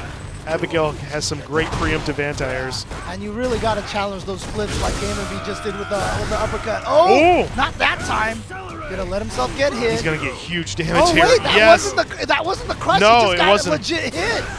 Oh, he's gonna Oh, take this man. game. LPN stays alive. And you saw the difference right there between, I just let myself get crushed and let me try to do something. The Yeah, damage is. I don't know if he went for another DP and he thought he had the meter. Yeah. But there you go, LPN. Tying it up 1-1, even though. Did he just pat him on the shoulder? Hey, good stuff. Good stuff. You know. I got you. Oh, a little gamesmanship here from LPN. Yeah, okay, I like it. Yeah, coming alive now, really kind of pressing the advantage even early on in these rounds where Necalli kind of has the advantage of that range to separate him. I mean, I've talked, one of the things I talked a lot about in Texas is mental fatigue. And when you lose a match like that, sometimes the mental fatigue kicks up because you're like, shit, I need to do a whole nother tournament. Sorry about that. But I need to do a whole nother sequence here. But, you know, that's why you go in for the kill, go in for the blood right there, you know? GamerBee has been really on point on challenging LPN's armor use. Oh, nice whiff punch from GamerBee. Here we go. Trigger's active here. Oh, trade. Oh, yeah, just take it. Just take it. See, take it. little damage. Oh, there he you go. challenged again. GamerBee is so brave. So what Abigail has to do there, they have to release the punch earlier. Yo, okay. And okay. he did it. Yeah, He did yeah, it against the EXDP earlier. But if you want that max charge, you know, if you hold it, the armor runs out eventually. Oh, just eat it again. Yeah, again, very little damage. Great patience from GamerBee. It's okay. Nice. Take all those. Yeah. Just blocking, defense, blocking. Got the Oh, mix no. up.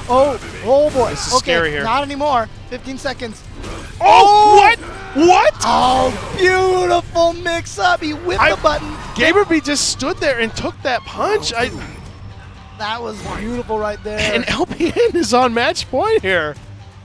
LPN now making a comeback. GamerBee has been playing really solidly too against Abigail. A lot of good Abigail, anti-Abigail strategies like that. But LPN is the one who's at match point right now.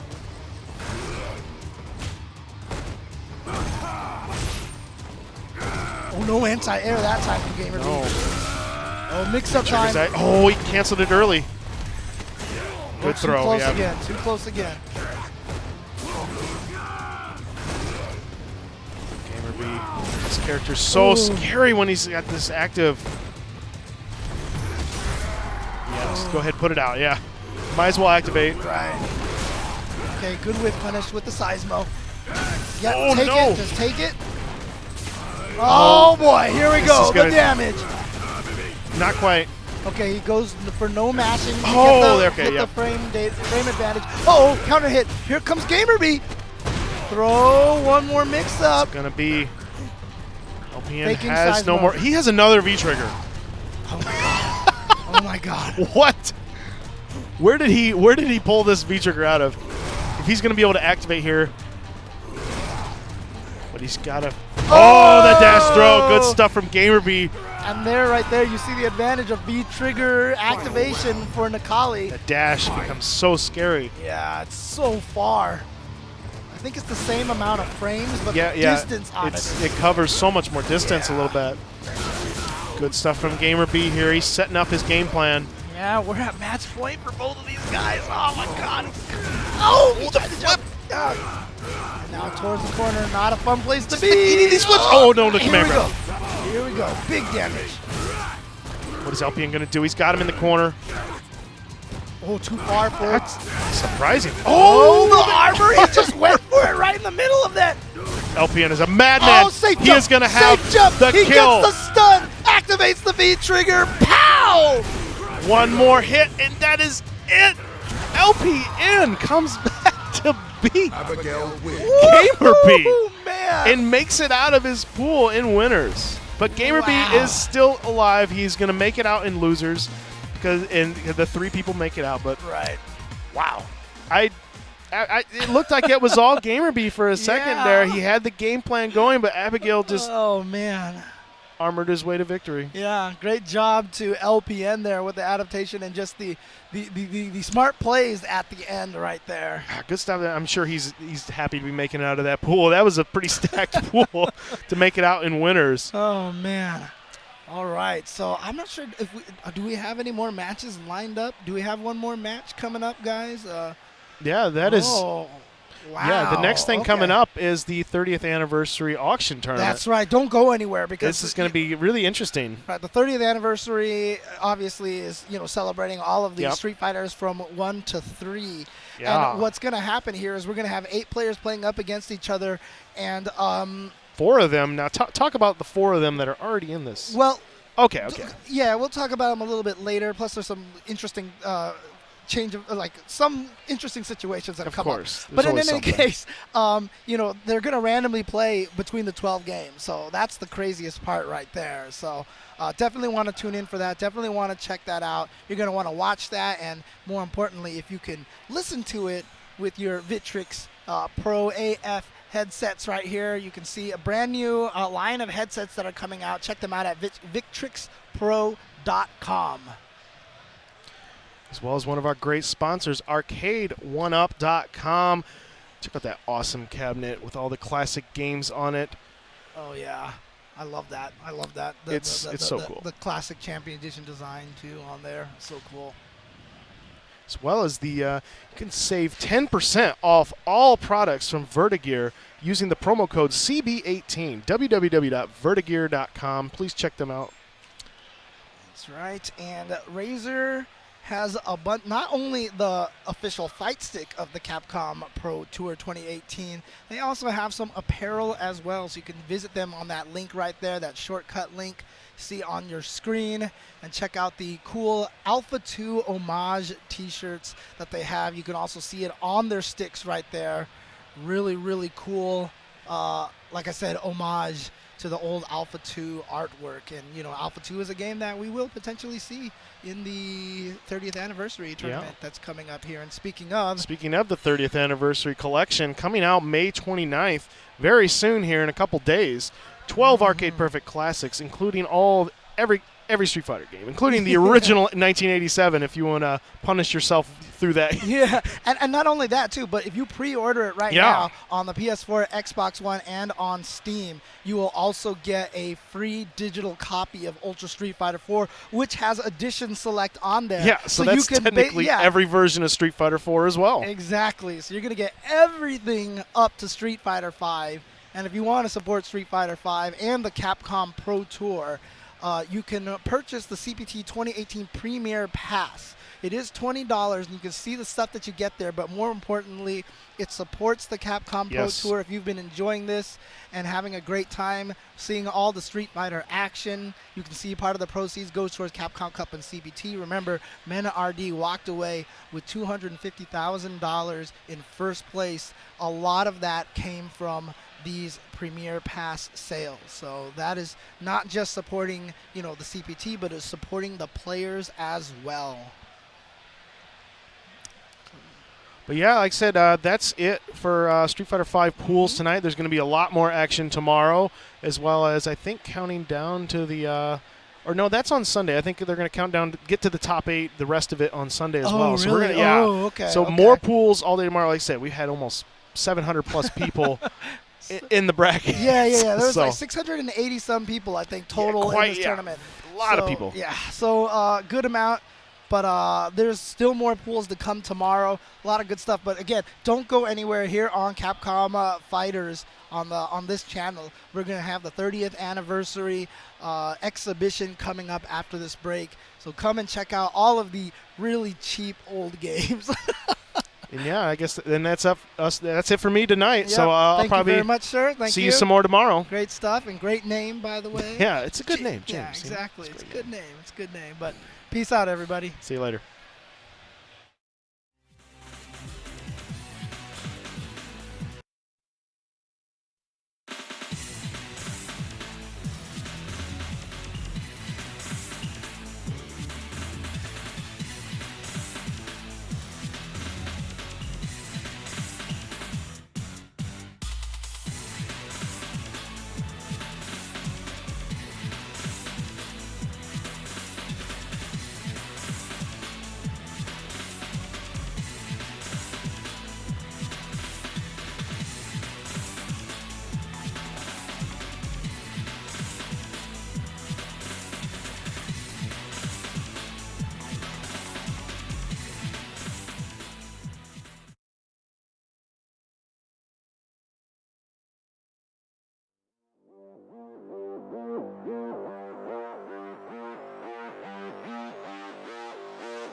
Let's go! Insect! Allow me to show you the truth. You better not bore me! Don't move! Don't underestimate me.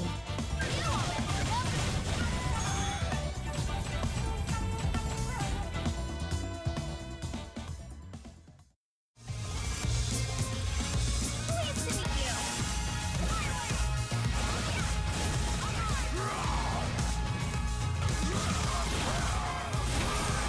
Let's begin.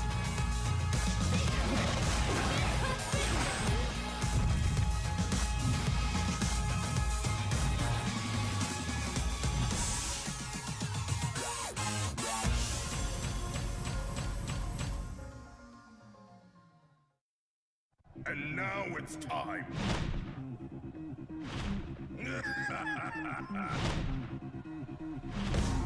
Let's go!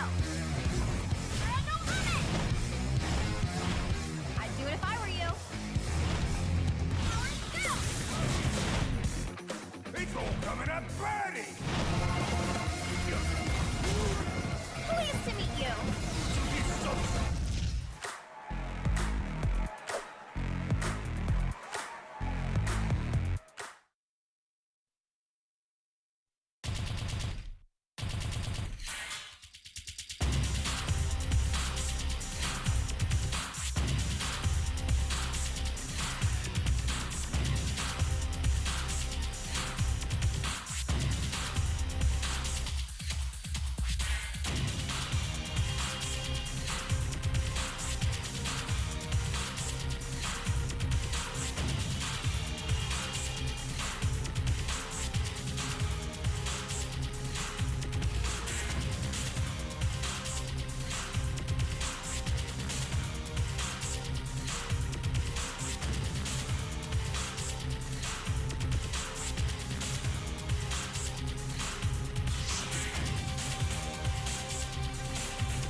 What's going on, We Jay? are here for some old school action here with the Street Fighter 30th Anniversary Collection.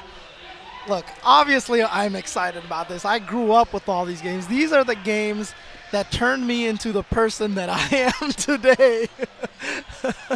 But we have a cool exhibition match coming here. Of course, I'm James Chen. I see Yipes, baby. You know The what time it man, is. the myth, the legend. Okay. Here, right here. MML Yipes, as I always call him. So, and looking good, by the way, Thank as you so always. much. Thank you now. so much. But yeah, so we've got an awesome exhibition here coming up for you guys. This is the Street Fighter 30th Anniversary Collection. If you guys are unfamiliar with this game, this is a collection of 12 Street Fighter games. Street Fighter 1, Street Fighter 2 World Warrior, Champion Edition, Hyper Fighting, Super Street Fighter 2, Super Street Fighter 2 Turbo, Street Fighter Alpha 1, Alpha 2, Alpha 3, Street Fighter 3 New Generation, Street Fighter 3 Second Impact, and Street Fighter 3 Oh my Third goodness. Strike. There you James go. 12 Chen. games. 12 games are all on this perfect arcade replication here. And they are going to do this exhibition event. Now, there's going to be 8 players in this exhibition event, and they're going to be playing through these games. But the trick is, we don't know what game they're going to be playing. We're gonna leave it to fate and a roulette. That's right. And so what's going to happen is that we're going to have a single elimination 8-man bracket. It's going to be 3 out of 5 rounds. But when the match comes up, we will randomly draw a game. So we're going to get 8 or 7 different games played here, and we don't know which ones. The grand finals could be Street Fighter 1. That would be dope. Just to blend Ryu, blend Ken. That would be actually awesome, though. And that could very well happen here, and no game can repeat. So if it's been played, it's struck off the list. Okay, good. Perfect. So now, okay, just a little bit of news for the viewers at home. Originally, it was supposed to be 4 legends, right? It was going to be Justin Wong, AzizSensei, Ricky Ortiz, Daigo Umehara. The last 4 spots were going to go to auction spots where people can bid, you know, and see who gets to play in this tournament, who wants to show off their old school chops, right? But unfortunately, Daigo, he tweeted this out as well. Yes. He has a little bit of a neck injury right now, and he was recommended to lie down for the day. So he can't participate in this. So we're just going to up it to 5 auction spots. So basically, we're going to have 5 people to come in and try to mix it up a little bit with the 3 old school legends here. Yeah, man, it's a little bit of a filler. You know, it's too bad that Daigo couldn't make it, but you know what? Rest well. We need you for tomorrow for the grand stage of things. But yeah, I'm actually excited. Look, coming from the arcade era, you know, I mean, obviously I started playing fighting games for real like in 2002, 2003. I will always go to Chinatown Fair. Rest in peace. So, but when I had my quarter up to play Marvel 2, all that was around me was literally all these games that is in this anniversary collection. You know what I mean? So while I wait, you know, I go mingle with a little bit of Third Strike, probably some Second Gen. You know what I mean? Just walk around, play these games, and then just wait for my turn in Marvel 2. But it's so sick to actually see this coming back. And, you know, they got the luxury of, like, a good training mode. You know, like online. So it's pretty sick, man. And I'm actually excited to see actually some of the old school cats that I grew up watching. You know, Ricky, Justin, Alex. So this is going to be a treat. Absolutely. Yeah, and this game is coming out on the 29th, right? And if you pre-order it right now on Steam, Xbox, and PS4, you will also get a digital copy of Ultra Street Fighter 4, which has the Edition Select on there. So basically, you're getting all the versions of Street Fighter 4 as well. So you're going to get all of the games basically up to Street Fighter 5 in one shot right now, and I think it's like $40, you know. $40 solid. So, you know, already, you know, not a full game price right there. So, yeah, I mean, again, you know, for me, obviously, I'm like super excited about this. But, you know, a lot of it is because, you know, and I've talked about this on Twitter. Some people think I'm kind of crazy about this. But, like, for me, it's also just about, like, history. You know, this is like a museum kind of piece. You know what I mean? You're literally making this game and preserving it. And I know Digital Clips is working on it. I've read a lot about what one of the main guys at the company, Frank Cafaldi, his mindset when it comes to doing this. You know, he did the Mega Man collection. His team did the Mega Man collection. And they're trying to make it so that the games are easily to be like ported to different consoles and stuff like that. And I think that's super cool. I think that's super exciting. So, yeah, man. But yeah, I think we're going to get right into it right now. We're going to go to the auction and find out who the 5 other competitors are going to be. So let's see if we can throw it to the stage to Mr. Tubaware.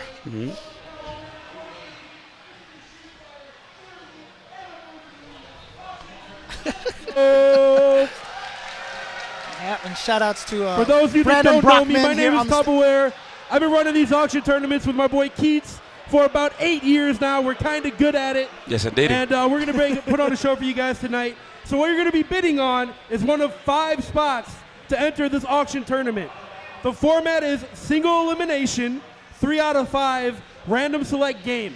You'll come up, you'll play your opponent, you'll random select on what game you're going to play, one of 12 wonderful Capcom games. And that will be the game you play 3 out of 5 matches.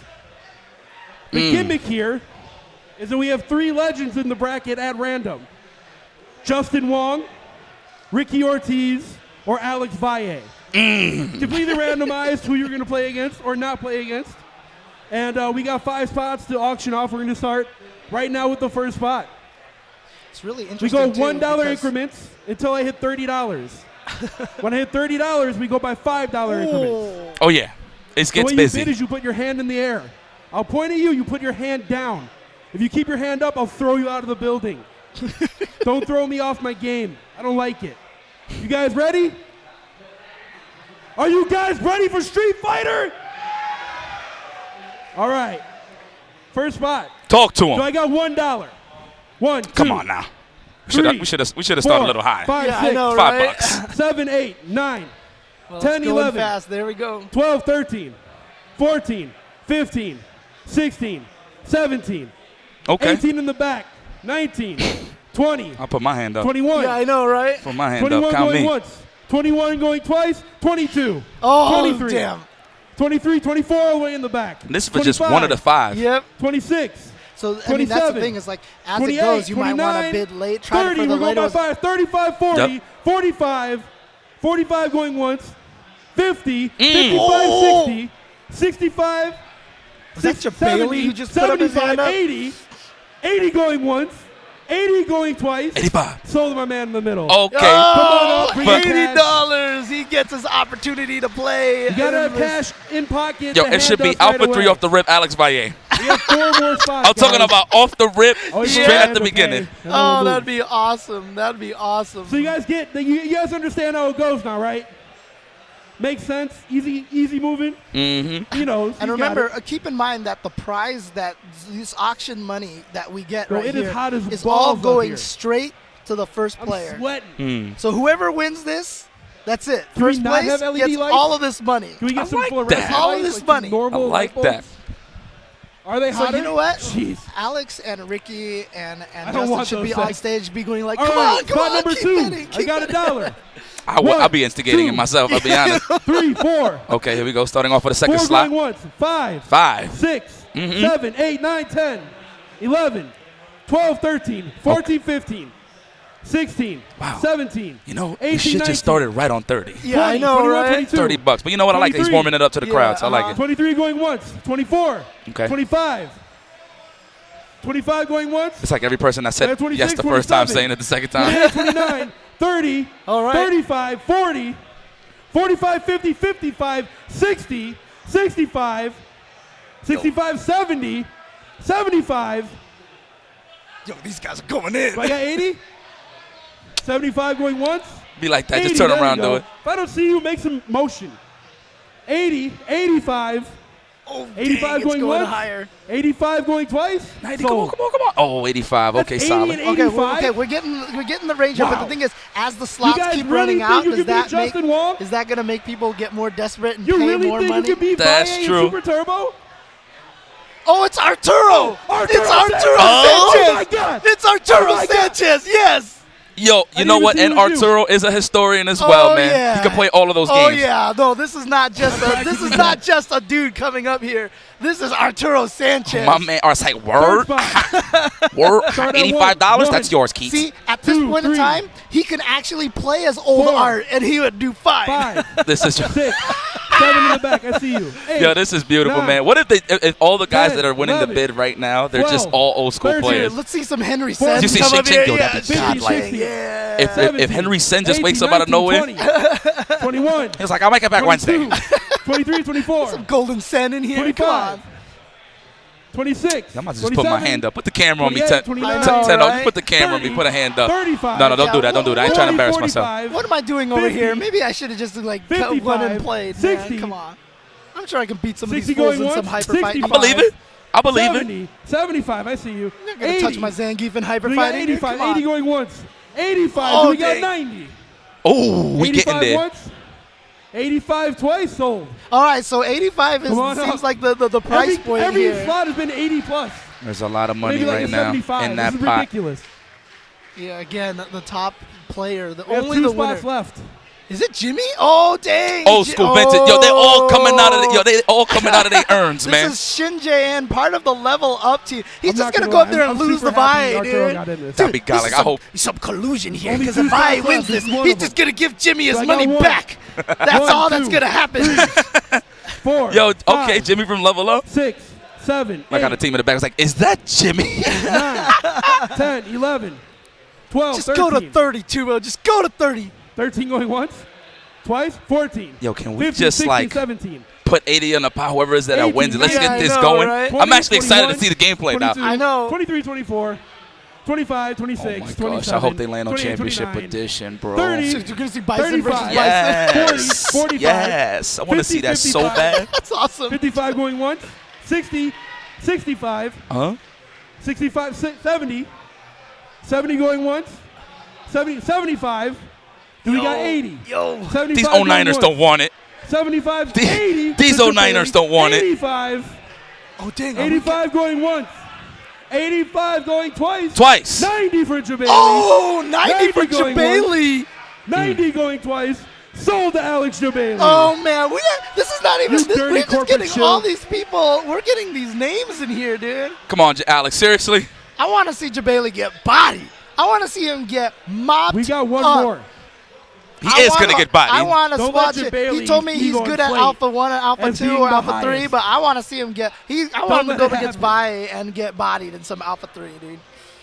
You know what? It's a bit of a bummer that Daigo ain't All right, here, you but guys you know ready what? for this? I actually like the fact that it's I'm gonna just go by Alex, 5s, 'cause this is Ricky, and ridiculous. Justin. Like, if you're really thinking about it, it's like Yeah. Justin Uh-huh. had to go up against Ricky 50, and Alex to 20, get his little his footing in Right. terms of his 35, dominance, so it's pretty sick. 40, I mean, the only thing that I'm sad 40 going about once, is it would have been sick if 45, Grand Finals 50, came down to Vi and 55. Daigo and Oh, Alpha 3. yeah. 55, That would have been dude. Lord. Yeah, yeah, yeah, Absolutely. yeah. Okay. Oh, I would have been. 70. We wouldn't even commentate the matches. We talk 70 about going once. history, dude. 70 going History. twice. 75. Oh, dang. So I got 80. 75, 80 in the back. 80 in So I the got back. 85. So I got 90. We got 90. Do we got 95? Oh, yo. So let Jabali win 95. Put it up. Put it up. Who was that? Do we have $100? $95. 95 once.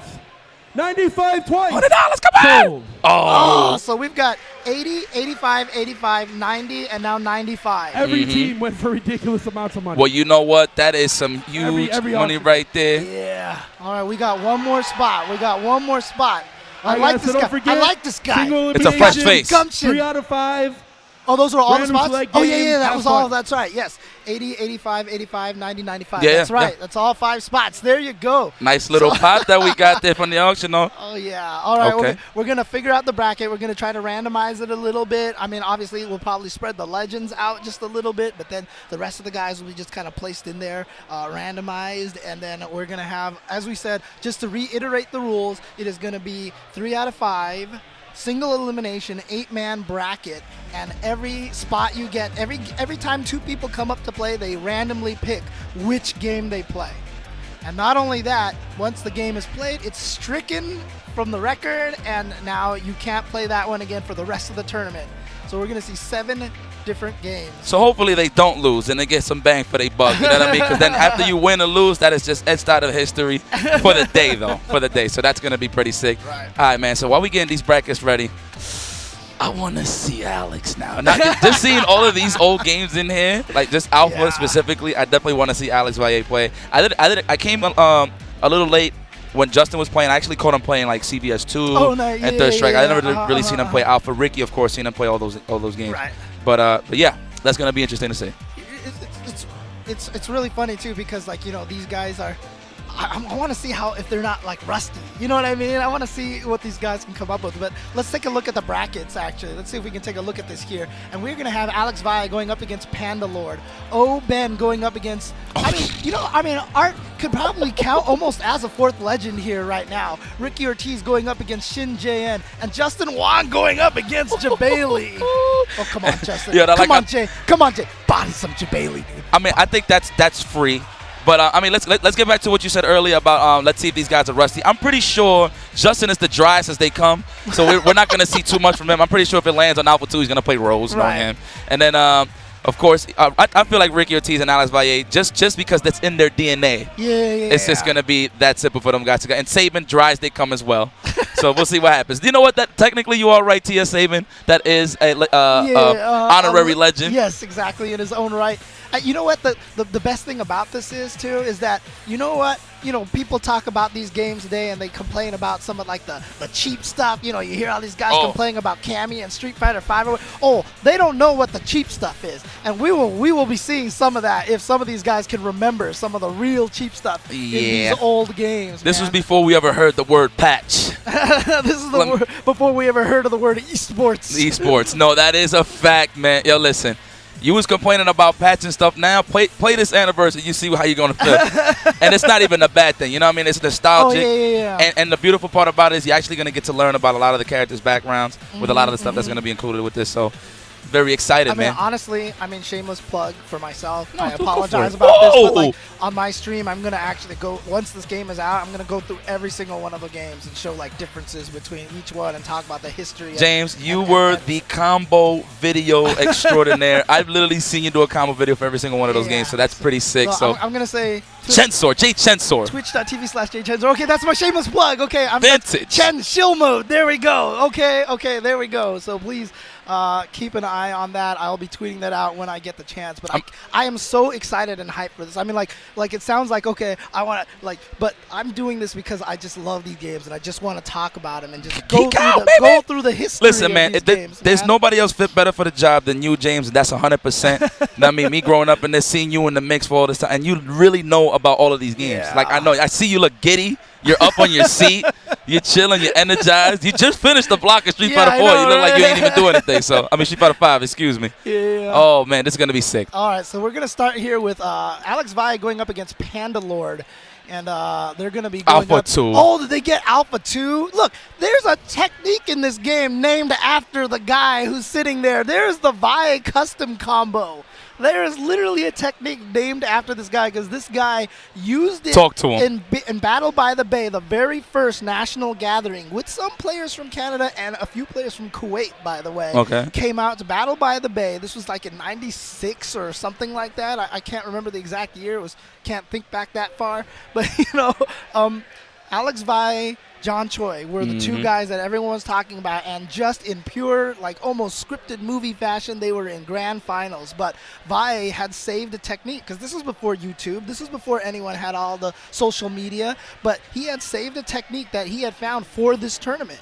He saved that stuff for nationals, essentially, and it was the ability to activate a custom combo, and you can sweep someone before they can crouch block if they're standing. You activate custom, they're standing, you can sweep them, they can't crouch block.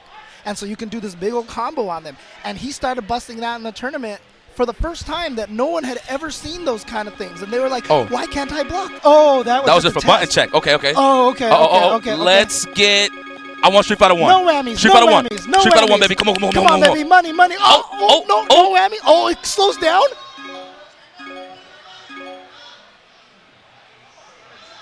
We home. Oh, it's Champion Edition. We home. It's Champion Edition. Okay. I was calling for that too. I hope he plays Bison. Dude, I really do. Or Guile. Doesn't matter. Look, I'm telling you right now, Champion Edition came out. It was so exciting. We could play the new bosses.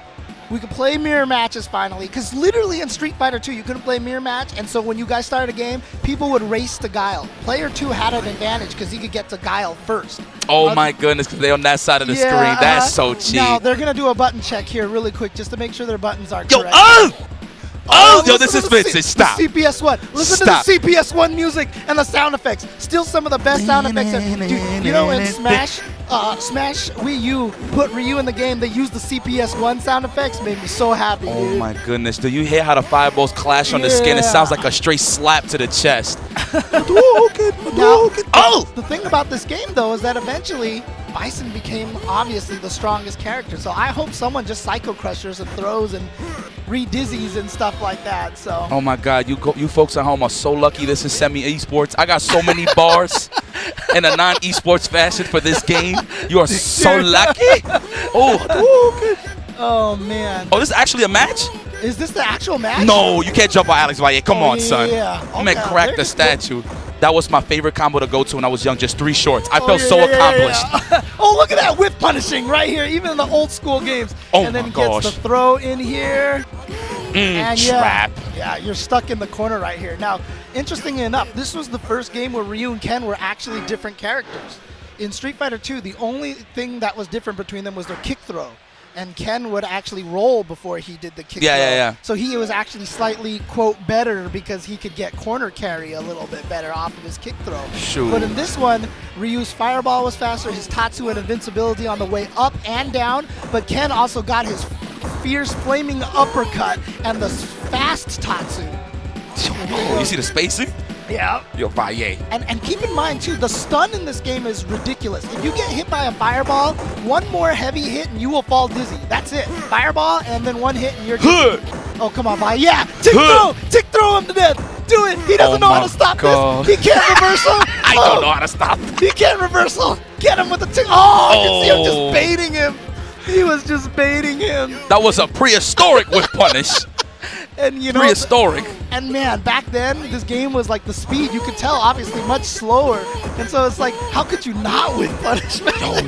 Oh, fireball traps. Vi's doing the. Oh, and he knew he was gonna throw the fireball. That would have been stun. That was almost a stun if that fireball had hit. Oh, he was going for the. CPS one chain. That's dizzy. 2 hits, you're dizzy, and you're dead. 2 hits and you're dizzy. Do you see how clean Ryu's feet look when he go up to the skies? Yo, this is so vintage. Yo, I'm so sorry right now. This is actually really cool that I'm actually witnessing this. And especially you alongside, man. The one of the cool things about this is Vi really didn't come onto the scene until Alpha 1. Right. Like people, that's when he first showed up to a tournament and he beat Mike Watson in an Alpha 1 tournament, and that's how he made his splash onto the scene. But to be honest, he had been playing all these games in the arcade beforehand. You know, he just hadn't played in a lot of the competition. So even though he's not classically part of the old Pico Rivera scene and stuff like that in Southern California, he knows these games just fine. He knows them just fine. That's pretty sick. So he was like, what? He was just the local legend, and then he started traveling. Yeah, basically. Yeah, okay. That's what's up. The local bully. Except there was no such thing as a local legend back. Oh, yeah. Look at this. Vi is trying to go for crazy CPS one chains, basically. Oh, trading with the fireballs. Oh yeah, doesn't knock down. You're gonna uppercut that for free. And so basically, there's an old school technique where you can chain light kicks into fierce punches if you hit like light kick and fierce punch at the same time, but you had to switch between standing and crouching and standing. And the people discovered that more around the hyper fighting time, but it worked in all 3 of the original Street Fighter 2s. Oh, Vi is going for like. Definitely trying to hit him with the three piece. Yeah. Absolutely. Oh, get him with the cross up. Oh no, not a cross up. Oh, the sound effects. Oh, strings. Yeah, I know. These, you don't understand, like. Ooh. The sound effects, those hit sounds right there, those hit sounds and the muffly sound and all that stuff like that is like buried deep within my soul. You know, I mean, it is just a part of me. Trap is over. Oh yeah. What are you gonna do? What are you gonna do? Nothing there. Yep. He had to do a reversal uppercut, but not gonna happen. Alex Vi gonna take the Champion Edition. So Champion Edition is done, and we didn't get to see M. Bison, who is super good in that game. Not only did he have like the psychos and the throws and the re-dizzies, but his low fierce was a true anti-air against every jump attack practically. Yeah, yo, old man art. Yo. Now, if this was vintage, this one the stutter was strong. That man actually conquered the stutter. Oh yeah. This was vintage art. This ain't even to throw no jabs at him. This is just how long I've known the guy. You know what I mean? So, big ups to Arturo Sanchez. No, absolutely. Yeah, man. And, you know, one of the things that, you know, nowadays it's interesting because the reputation of a lot of these players is so different than when it was when they were first starting to play. So Arturo showed up around like MVC1, you know, that kind of time. But it was really because he was under the tutelage of Eddie Lee. Eddie Lee, shout-outs. Yeah, shout-outs to Eddie Lee, who was basically the first true East Coast master.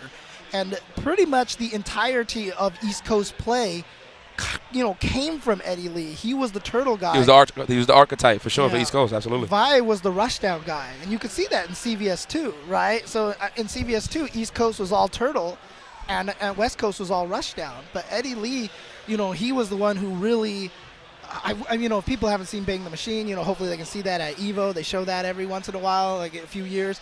But, you know, Eddie Lee was that guy. He was the East Coast guy, and he created Arturo Sanchez, Justin Wong, and these guys, you know, they really have a lot to thank to that guy right there. And so, you know, one of the cool things about, you know, seeing something like this and being able to talk about the past and history is we get to talk about guys like Eddie Lee and, you know. And it's funny, too, because, like, you know, I was a West Coast guy, so Eddie Lee was my enemy and everything like that, you know? But nowadays, no, dude, you know, all the respect. Yeah, no, absolutely. Put all the respect on that man's name, dude. Put all the respect on his name. Actually, I had the opportunity to play Eddie Lee before he actually exited stage left. Like, he started playing, it was, like, towards early Marvel 2 days, and then he started playing a little bit of the Street Fighter 4, and then that's when he just went to the shadow realm, and then he comes out of nowhere and he starts getting second place in Marvel 3 tournaments. So yeah, Eddie Lee, man, he's one of those guys. He came back for a little bit, you know, just to make a splash. But it's pretty good. Eddie, we actually have him in the chat room. He just decides to show up when he wants to. It's like he's just he's really a legend. Like we really can't, you know, get in contact with him consistently. But big ups to him, man. Definitely.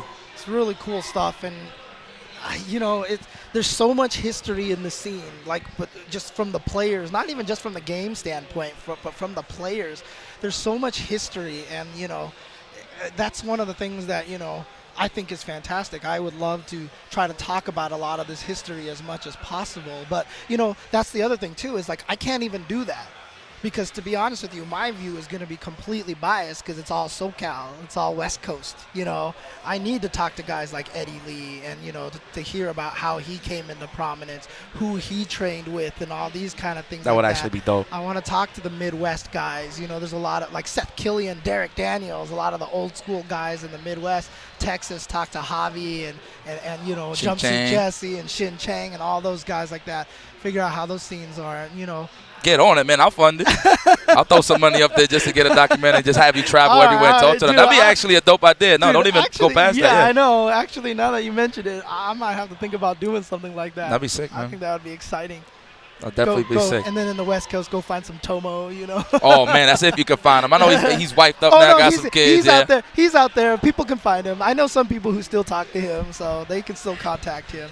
Of course, Tomo, one of the first the heroes of first champions. And you know, one of the cool things about the people who are in this event here, like, I don't know how much people know, because people just know Vi as that guy who runs Wednesday Night Fights and he's really good and nowadays, old school and everything like that. But you know, right now there probably isn't any single super dominant player right now, like of all the games. But at one point in time, you know, it was Justin Wong. Justin Wong was the guy in the United States.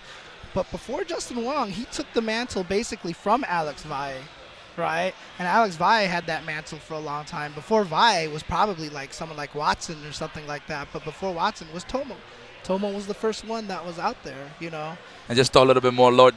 Justin Wong claimed his, like, dominance of the United States, like, officially, was more so when he beat Choi in EVO 2007 in that exhibition. That's I mean, right. I kind of put an asterisk on it just a little bit because one of the games was Marvel 2. Yeah. So I give it an asterisk, but you know what? Yeah. He was blocking. It looked like he was playing. So, you know, if he was like a complete scrub, then I would have been, you know what I mean? Then it's whatever. But people don't even know. Like, Alex VAE at one point in time was West Coast's best Marvel 2 player, right? Watson, just try to do him, you know, Ken. Watson is like one of the old school players, and if you ask him what his favorite fighting game is, he says Marvel 2. Yeah, man. Okay, here we go. The roulette. Where we going? Where we going? Come on, baby. Come on, money. Come on, money. No whammies. No whammies. A game with no Dowson. A game with no Dowson. Let's go. Third Strike or Street Fighter? Oh, come on. Come on. Oh!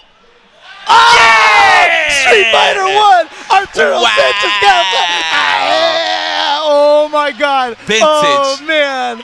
Dude, you don't understand. Inputs, hard to do. But if you get hit by a fireball, get ready to lose like 40% of your life. An uppercut can actually hit more than once on the way up and will kill you. I just want to give a shout out to one of the original Ryus, Triforce Game Master. This man actually holds a world record for this game. Oh my God, they're going into it. Oh my God, Arturo Sanchez on player one side, I believe. Dude, you can only jump attack at one point in the air. No matter what time you hit the button, it will always be on the way down, like that. And none of them are even attempting special moves right now. Look at this, Arturo, and plain old-fashioned being as lame as possible. Oh, he was running away. There it is. Oh, he's trying to get an input. Oh, he's just pressing with buttons. Oh, Forget he the got it with special the move. anti-air. Oh, the time is up. And there you go. Arturo's going to take round number 1. Yo, let's go, old Ben. Come I'm on. with that. Come on. Let's go, old Ben. Oh, you seen the strut? Oh, he that's got the a mad fireball. light. You see that damage right there? Yeah, I like it, old man. Go for the projectile. Go for the Hadouken. Oh, punch him in the face. That's negative on block, baby. I don't know. I have no idea. We're just throwing it out there. Yeah, Why I know. not? They're staring each other down. Oh, he got the kick. Oh! Oh, yo, the fireball just took the rest of his life. Oh, Ben is the real legend here. That's the 4th man. That's the 4th man on this. Oh, my goodness. Oh, man. Oh, stretch your stuff. Let's see if Arturo. Oh, look at that jump kick. Oh, my God. Oh, don't lose. Don't lose. That's $100. That's $100. You bought your slot for $100. You want to talk about Bodega Ken? This is it right here. I'm telling you right now, great there's not traps. remember how I was worried about people being rusty? Ain't no one rusty in this game because nobody played. You saw the dash under the jump? Let's go, Ken. Oh, you got Saban mashing? Oh, look. Oh, he has the life lead. Oh, he's turtling. Oh, the time up. Oh, my God, the timer's so fast. Arturo takes game number 1. And, of course, him laughing like a scumbag. I know it was like, ha, Like, ha, here's ha, the ha. interesting thing about this. In the original Street Fighter 1 arcade machine, you could only play versus if you both put the quarter in at the same time and hit the 2-player button. Whoever won went on to play the computer. You could not challenge. That was it. That was it. That was it. The only way you could challenge again is if you started all over again.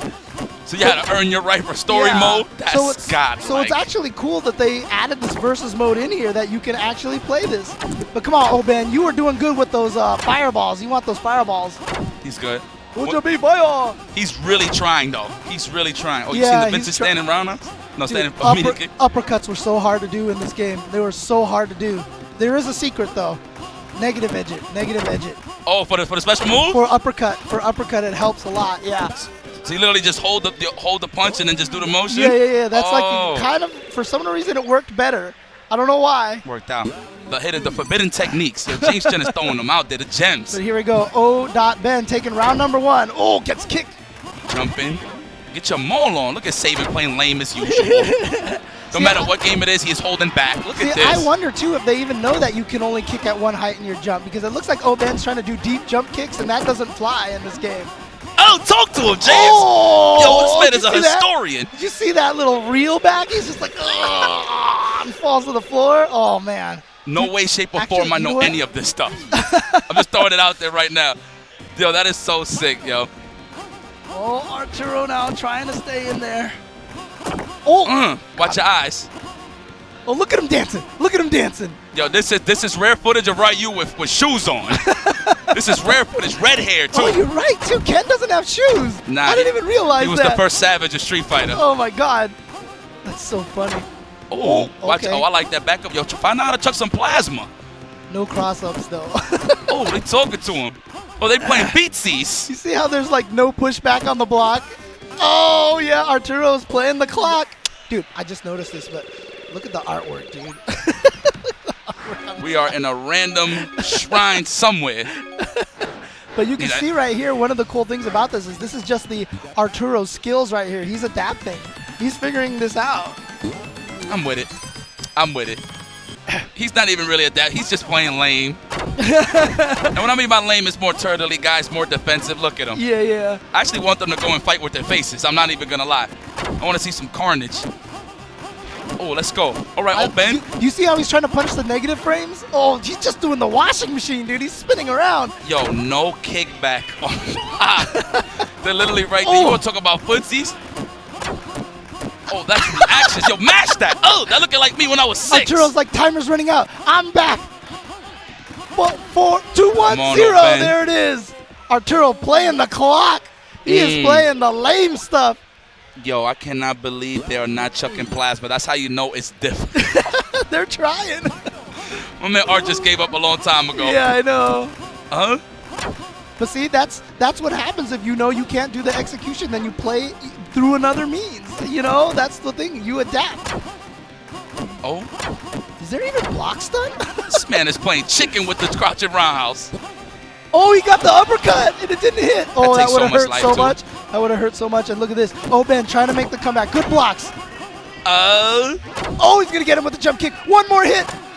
Oh my. He's still alive. There it is. The jump kick, and Arturo Sanchez takes it in Street Fighter 1. And Ben, unfortunately, is out of the tournament. My man, Quaker Oats Art. Welcome back to being young again, man. Let's check the ID. He's really 17.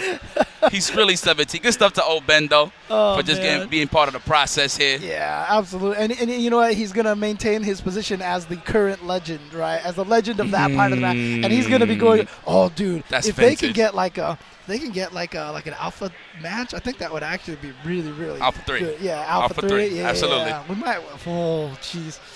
Yo. But we're leaving it to the randomization gods, right? So, but we have played Champion Edition and Street Fighter 1, so strike those off. So everybody else is happy because Street Fighter 1 is gone. You know what? Let's get that out the way now. It's true. Good call. All right, so we got EG Ricky Ortiz going up against LU Shinjin, or just Lu Shinjin. Or Level Up Shin JN. Oh, that's yeah. I'm That's bugging. Jimmy. That's I Jimmy. actually thought that was his name. That's Jimmy. I'm bugging. I like it. You know what? Justin Wong, let's just call it now. He's moving on. So we're going to see exactly who Justin Wong is going to be playing. Yeah, exactly. But shout out to Guile, man. If you could beat him in a random game, that would be sweet. But, I mean, you got no shot. I think his best shot was Street Fighter 1. Yeah, probably. Okay. All right, so I think they're going to do a random select here. Let's see what they end up with. My man Jimmy, look at him representing Level Up. He's finally touching a different set of buttons. Usually he's hitting the buttons for the production side of things. Yeah, I know, right? Now he's back at it. Oh, dude, he's putting the wedding ring away. Yeah, it's and everything. serious. Yeah. It's serious. He needs to make it feel like, I'm that single guy in the arcade. It's game time. It's game time, right? Oh, man. Good stuff, Jimmy. All right. Damn, he looks like he never played on one of these sticks before. Like the last thing he touched was an American stick. Well, I mean, he's got a bat top sitting there, dude. He literally does, doesn't he? Is that that's the classic way to hold it, just so. thumb? Oh, yeah. I mean, that's a bat top. Honestly, like when you learn how to play joystick, because a lot of times you don't actually hold the joystick. You're actually just like having your hand hover around it. You know what I mean? So. Yeah, it actually took me a while. For when I had to play on a mod stick to really understand and grasp how to play on an arcade stick, man. Yo, this is bringing it back. Ricky Ortiz. Oh, did you? I mean, but you played MVC2 in the arcade, though, yes. So you learned how to play in the arcade, though, right? Yeah, absolutely. Okay. Like I played most of the Street Fighters. Marvel, of course, was the main one. But to really, in order to like really grasp the execution and just how much of a man you had to be, you know what I mean, to grasp a mass. Yeah. But I mean, what's interesting is you recently went back and played MVC2 with the new sticks, right? And it actually felt good. It's still good. Nice. It's just that the fact that I can put my leg on top of it. I'm gonna be honest with you. I can play on the floor, put my leg on top of it. It's very comfortable. Okay. Yeah, man. All right, so Ricky Ortiz, again, coming around a little bit more of the later era, but talk to me. She's still one of the, I still remember in Alpha 3, I still think, she's one of the strongest Sakuras out there. She always had a really, really strong Sakura in Alpha 3, but let's see what game, I mean, if it ends up on a 3 series, that is going to be distinctly Ricky's advantage. That's going to Super. Oh, Super would be hilarious right now. Turbo! ST! Oh, we got ST! Oh, boy. Turbo! Okay, now, you know what? Shin JN plays in the Super Turbo tournaments at Wednesday Night Fights sometimes. Ooh. So, you know what? He might actually be a little bit warmer on this one. Oh, my gosh. So you mean to tell me that's a possibility that Jimmy might wash the legend? Oh, well, we'll see. That'll be the greatest upset of all and time Jimmy right now. is going to go with Old Sagat. He got Old Sagat, and it looks like Ricky is going to be going with Chun-Li. He's got to go with his girl in every game. So let's see. Here we go. Ricky already just charging in there. Now one of the oh my God, goodness, that was Grim such Reaper. a fast stun. That was ridiculous. Jimmy! My God, Jimmy taking game round number 1. I mean, the way that Chun-Li has to win this match usually is by staying back, building meter, and with the spinning bird kick, and then having the super to be a threat. Yo, he punched the Grim Reapers out of her, yo. Oh, but the footsies now from Ricky. Okay. Oh, yeah. Wow. See right there. That's the lack of trip guard. You cannot block when you land, and you just get swept. So you got to be careful. Oh, he got hit. I don't know what Jimmy tried. Y'all like Jimmy. I like Jimmy in this. Well, Ricky looked rusty. what's really great about his old school mentality, he went straight for the cheap stuff. Old cigar. Listen, back then, the cheap stuff meant a lot. You put a quarter in there, and you're trying to have some bang for your buck, so you might as well pick something strong. Oh, Tiger knee. Exactly. All right, Ricky trying the rush down. Almost has the super built up. There it is. The super's built up. Okay, got to be careful now. Jimmy has to be. Oh, that's what Ricky tried. Tried the super, but missed it. Does Ricky remember the store? Just hold yeah, forward. He just tried it. She just tried it right there, but she missed it. The uppercut from Jimmy goes for the cross up, and I think he went for the tick throw, but Ricky was ready for it. I would have mashed some butter on that. That uppercut would have came out. All right, Jimmy. It looks like he's a little disappointed in himself right now. Ricky. Always staying true to his woman. Is that Vi back there laughing right now? Yeah, I think that is Vi back there laughing. Because he knows. He knows. Jimmy was there back in the B5 days. In fact, he was kind of instrumental for recording a lot of those old events. Okay. He was one of the first people who really figured out how to hook up cameras and stuff like that to the arcade cabinets and start recording it. And at Golfland, all the Southern Hills Golfland tournaments were almost all him doing the recording and stuff like that. So he's been involved in the scene for a very long time. But quick reminder, that was free. It was just literally a sweep and a jump in, and it was a Reynolds. Oh, there he you went go. for the uppercut. Yo, chuck some plasma, Jimmy. Oh, man. Oh. Look, the reason why Old Sagat is so good is because his recovery, oh, my God, on the fireballs are so good. So if Ricky is jumping over them and actually punishing them, that means your fireballs are mad predictable. Come on, son. Oh, not enough to chip. Jimmy, no! He went for the uppercut. He did it. Yo, he landed and mashed it. I would have done the same thing. Dude, you can't see it on your screen right now. We can see it on our screen. Jimmy is looking mad serious. He is mad serious. It looks like he hasn't touched one of those in like 10 years. You said he enters the Wednesday night fights, right? Yeah, he enters the Wednesday night fights tournaments there sometimes. So there you go. Oh, this is the first time I actually see Jimmy play anything. Oh, okay. Don't jump. Let's go, Jimmy. Uppercut. Oh, the throw. I think Ricky went for the flip kick, the roundhouse flip kick, but it's close roundhouse in the older games, like hyper fighting, but it's down forward roundhouse in this game. So I don't know if he did that by accident. Okay. Let's see. All right, look at this, Jimmy. Fight! Trying to take out one of the legends. Wow, did you see the recovery on the dragon? Oh! This might as well be a try jump. Get off of me. Get off of me, girl. Tiger! Come on. Respond with the sweep. Oh, yeah, whip the uppercut. And Chun-Li's strong throw does as much damage as a light spinning pile driver. Don't know why. Let's not even contest. Let's not even talk about that. Is Chun-Li. That's Miss Sang. Oh, there it is. The pressure. And she is so fast. Like, you want to talk walk speed and broken. Like, I dare anybody to try to whiff punish Chun-Li's low medium kick. It's just not going to happen. There's no such thing as whiff punishing that move. That is the first lady, ladies and gentlemen. Oh, yeah. Strongest woman in the world. Oh, I remember that poke. So potent. Standing strong. Yeah. Good reach. See, you notice how Ricky is like really kind of adapting to what Jimmy is doing and playing a little more careful. Oh, no. Oh, there it is. You see the recovery on that? Oh, Jimmy should have just went for some more meaty fireballs. But the counter uppercut to Jimmy. The damage. Yo, he really looks right at home right now. Let's go, Jimmy. Chuck that. Wow, he really went to Osagat. Yeah. Oh, the 3 hits? Well, that's not dizzy. Wow. Very fortunate for Jimmy. Come on, Jimmy. Choi's watching. Oh, scoop. Empty jump and just got tossed. All right, Ricky doing some adapting here. So like I said, this is not Ricky's specialty game right now, but like I said, she's comfortable. Yeah, she's comfortable. She's played the old Street Fighter 2 games, you know, obviously not competitively like she did with a lot of the later games, but, you know, grew up.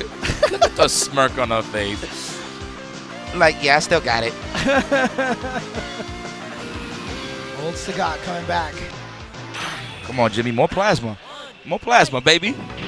You gotta let him be vibrant with his moveset. Yeah, I'm actually really sad too, because like back when Yahoo Esports was around, they were doing the series of videos where, you know, we could talk to people behind the scenes, and I did a whole interview with Shin-Jae with Jimmy on there. It was a great interview, talking a lot about his history and stuff like that. Should still be on YouTube if you guys can look for that. So, but look at this, Ricky Ortiz 1 round away to advance in the bracket to go up against Justin Wong. We already know Justin's going to play Jabali in whatever game that we're going to pick from the wheel. Yep.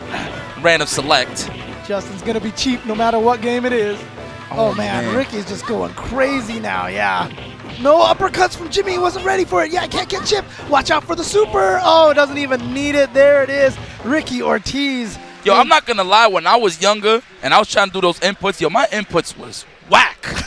I would try to do the DP and the fierce would just come out, the crouching fierce. Yeah. I don't know if it was just bad arcade sticks or I was just whack. No, you know what? Like, there was one point in time where I played a lot of Street Fighter 4. You know, they made it a lot more lenient in the later games. And then I went back to go try to play like hyper fighting, and I couldn't uppercut for a while. No, I'm telling you, man, it'd be like that. I forgot how to uppercut, you know? Oh, there goes Jabali. Hey, what's going on, Justin? You gonna kick my ass? Yeah. Yeah, CEO, end of July. CEO. You want to see some wrestlers? Is that a? Oh yeah, he's got a CEO shirt on. Look at that.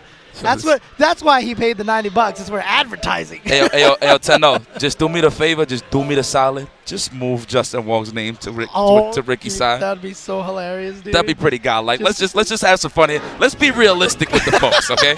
Yeah, let's just see Justin Wong's name move over there, dude. That'd be hilarious. Oh, we got faith? I see. I see. Okay. Well, let's see what game is it going to land on. That's going to be sick. It's going to be a quick button check. Oh, man. It's like at this point it don't matter. Like we said earlier, his best shot was Street Fighter 1. Look at Justin just leaning back in his chair. He's feeling right at home. As soon as he's done, he's going to go eat some chow su fan. That's how it looks like it's going to be right here for Justin. Look, it's been like I was saying this earlier, it's been a real treat to grow up in Chinatown Fair in its last years. Yeah, and to really see these guys just be competitive in so many games. I'm talking about every game is there. I'm talking about Pac-Man, dude. Pac-Man, they'll run up in Pac-Man and they'll be that competitive and they'll be aligned. It's just so sick. Let me tell you something, Yipes. Honestly, one of my greatest regrets in life is that I never managed to visit Chinatown Fair back when it was a fighting game mecca. Never got to check that place out. And, you know, I regret it so much, but, you know, so much history there, so many of the great players there, and that tradition of New York strength has continued. Yeah, man. You can see it in LBC. All those players there are so good. But here we go. No whammies, no whammies, no whammies. I think we're going to go to third strike. Big money. Oh, second impact. Let's do second impact. Come on, baby. Oh, that'd be funny. What is Jabali waiting for? Like, what game is going to save him? Oh, you're done. Oh. You're so done. Oh, boy. Well, actually, he just walks away. Now, knowing Justin when he played Alpha 2, I know he was a Rose main. Yeah, so I don't know if Rose. he's going to pick Rose in this one. Rose was really good in that Crouching game. medium punch, crouching medium punch, crouching medium punch. Then that drill pushes you all the way back. Mm-hmm. It was pretty rough. And then the alpha counter let you crouching medium punch them. so yep, look at Rose already. Oh man, look at these classic sprites. Oh man. I swear to God, right now I smell Chinatown Fair. This is crazy, right? just watching the character select screen. Dude, when you hear the music and the nostalgia kicks in, it like brings you back to that environment. It's crazy. Quarters dropping on the floor, people saying they got next and then they get skipped, they don't realize it. So one of the coolest things about this stage right here, if one of the players is using Bison, every time he crosses those soldiers, they salute him. Oh, okay. Yeah, every time Bison walks past them, they salute him. Yo, that is young Ryu. Do you see the before Street Fighter 4? Did you see the chip that he took? He just took mad chip. Let's go. Wow, you see the kickback on the crouching roundhouse? Oh, what? Jabali, what you got here? Oh, I'm about to say. Oh, look at this. Jabali's getting in there. He's out. Oh, okay. Oh, activates again. Nice. Gets him with a throw. Yo, Jabali's actually winning right now. Hold on. Let me get it together. Oh, Justin, his anti-airs are not working. And he just really wants to chip him out with that. There it is. You see how much chip that did? You see that's all Justin wanted to do. That's all Justin wanted to do. Look at Jabali's like, what the hell is this? He's just using all of his supers on the mirror image so he could chip. Because that Rose shawl charge hits 3 times. And so when you put the image, it's like 9 hits in there. So it's just like, blah, blah, blah, and you just lose. Oh, yeah. Look at this. Justin's got the old school combos, too. Yo, he wants to chip him out again. He wants to chip him out again. I'm surprised he didn't let him land and then just chip him out. Yeah, look at the brick of cheese throwing Justin Wong's side, man. They had different win symbols for how you beat them, and block death was cheese. They put a little block of cheese up there. So just pick Ryu again, Jabali. Come on, man. Let's just keep it dry. You don't have any other characters, Jabali. Come on. Oh, Ken? Well, you know, Ken's a good pick. He's like, you know, my man just like, you know, if you want to discontinue this, I understand. Oh man, why are you doing? Why? Like Oh, I want to see Justin absorb 7 fireballs, activate. So when you absorb fireballs with Rose, it actually charges up her next projectile. Like that, right? If you grab 7 of them, which is the max, the next fireball does a gigantic chunk of damage. But if you activate custom, all of your fireballs do that much damage. Oh, that's so cheap. I want to see that. I think that's what he's going for. Hasn't even chucked the fireball yet. That was it? Oh, multi. Yo, I used to churn so much, but I used to play this game a lot with my brother back in the day on the Sega Saturn, actually. This man is getting outplayed. Okay. Just the footsies from Justin. That's cool. I didn't know you had a brother. That's cool. That's Yeah, cool. my Okay, oldest nice. brother. Yeah, he actually got the Sega Saturn. This is one of the first games that he got us. Nice. God, good stuff. Good stuff. Good brother. Yeah, man. Introducing you to these games. Mm-hmm. That's all Justin's trying to do is just chip with that. Nice. Oh, nice Like, flag. Oh, it's a wrap. Ouch! you see how much damage? Oh, okay. See, you can't block that. You can't block it after the super freeze. That was one of the cheap things about Alpha 2 is that the level 1s would do that. God, the chip on that is ridiculous. It's all Justin wants to do. Yep, he's going to chip him. There it is. Yo, this is Jeez, check out the... Oh, no, they switched... He's like, I'm putting you in the death bracket. CO, don't come to CO. I'm putting you in the death He's like, bracket. I'm getting Kenny Omega to body slam you. Oh, man. What characters we got? Just go. You know what? You might as well complete the Trinity Jabali. Oh, is he going to go try a high-level Chun-Li? I think, Okay. who was it that had the most beautiful description of Chun-Li's custom combo? It was activate custom, down roundhouse, roundhouse, down up roundhouse. That's pretty much all it was. It was like sweep him, lightning kick, up kicks. And that level 1 custom did so much damage. Well, guys, look at the where Justin's lane play has originated from. Well, one of the games. He's just waiting for Jabali like he is a threat. I can't believe Jabali's just wasting his time with customs into Fireball. That's it. Chun-Li has one of the most potent Fireball games. Okay.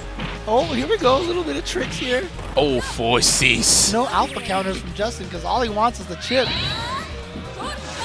Oh, yeah, that's right. You actually can't navigate it, right? It'll just go straight through Oh, and you activate the Bison. Yeah. You can it only moves forward. You can crouch to stop, but you can only move forward and you move forward twice as fast. All right, look at this Jabali trying to get in there. Oh, come on, Jabali. Give me one game. Give me one game. At least one. One round. Oh, yeah, you're stuck there. Oh, Justin should have went after him. This man is rolling. Oh, there it is. Yeah. Sick.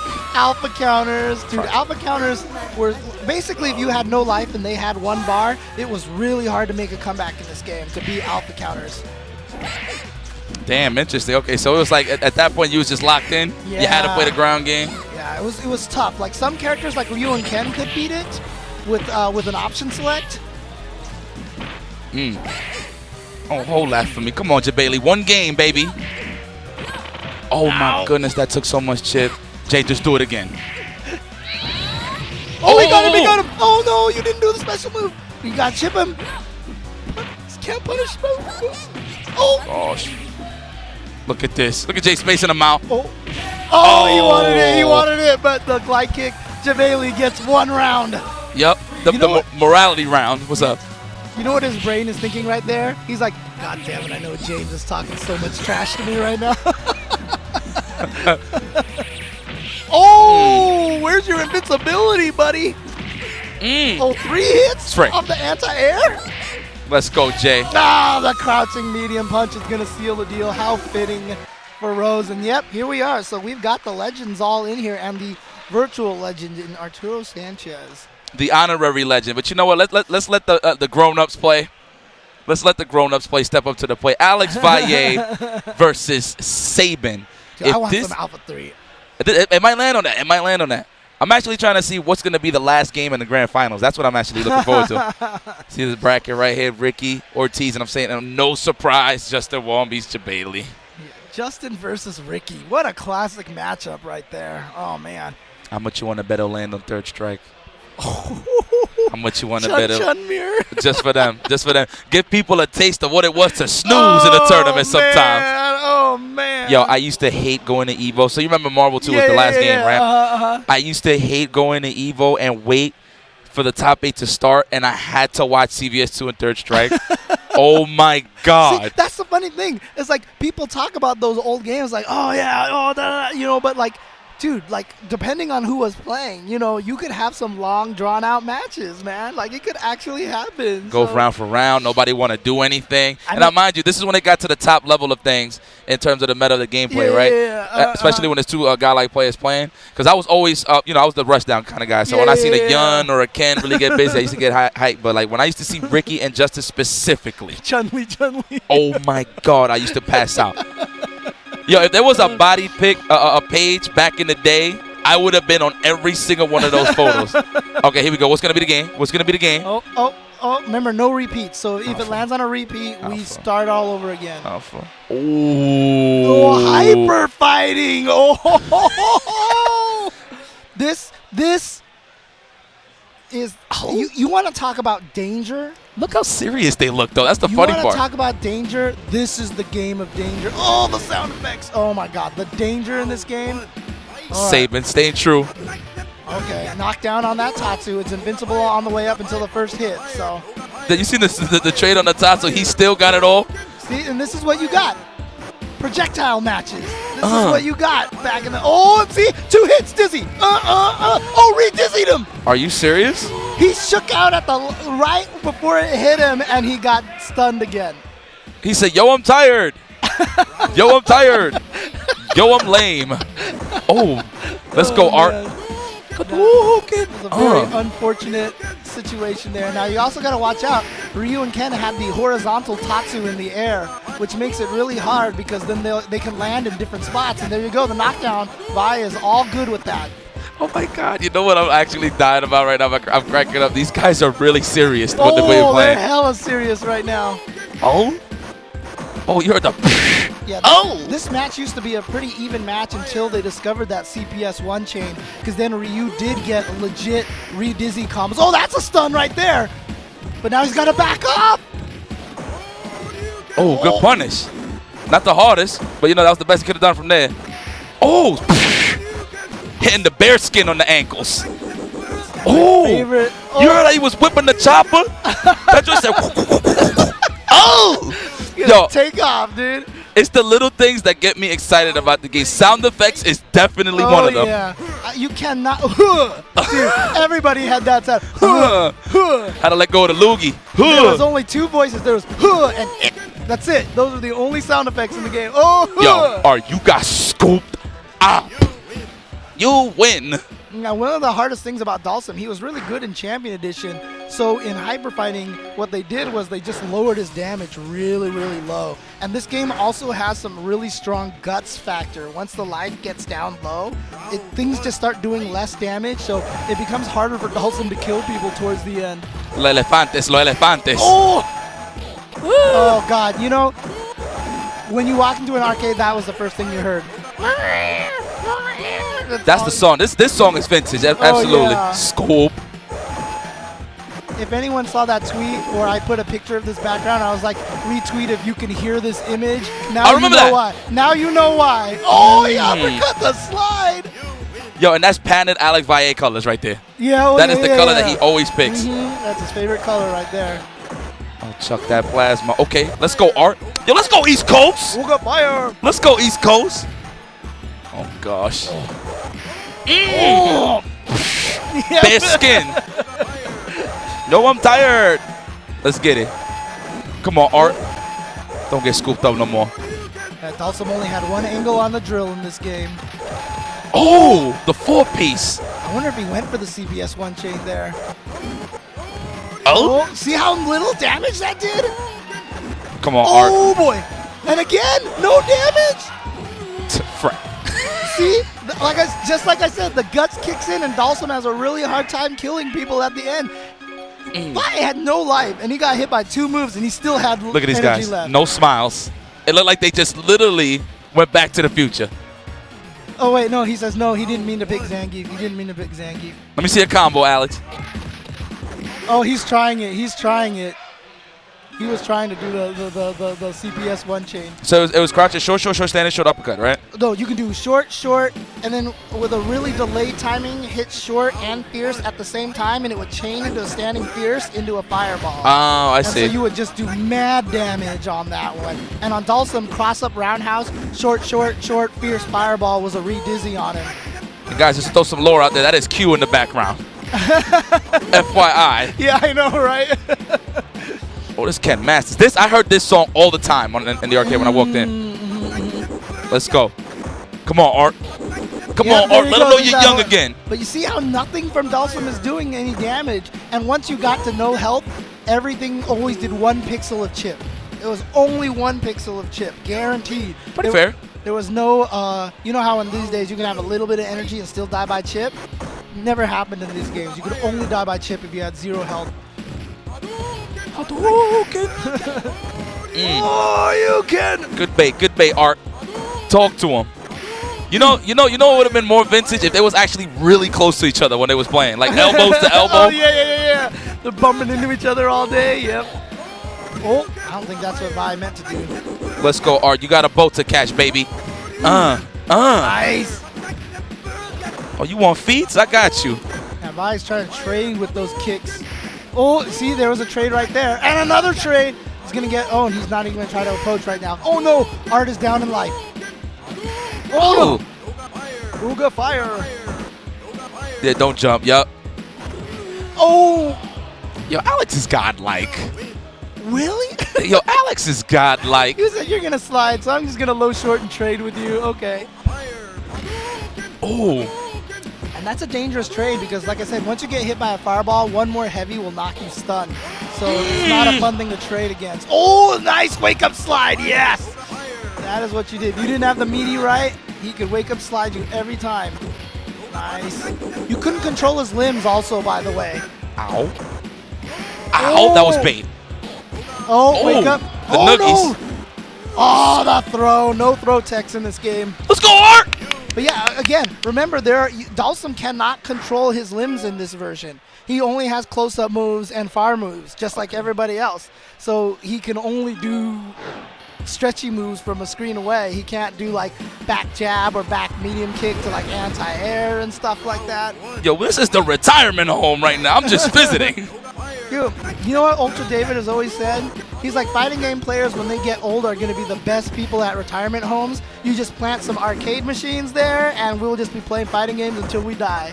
And that's it. Yeah, I'm with that. I'm actually with that. Slide. Come on, Art. Oh, the reversal. Patented. Oh, he tried to do it again. Yeah. Oh, the whip punish. You even hear the sound on the whip? Like when you whip the fiercest? That shit's got some wind on it. It's like boom. Whoosh. Oh, the fakes with the stand light punches, the stand jabs from Vi. This is so unreal right now. I cannot believe I get this treat to watch Saban and AzizSensei play hyper fighting. I know, right? Oh, man. I would have definitely loved to see some Guile, though. Yeah, and honestly, one of the things I'll tell you about hyper fighting as well, not really counting Bison because he was too strong in Champ Edition, probably one of the most balanced Street Fighters ever. It was balanced by Capcom USA as well.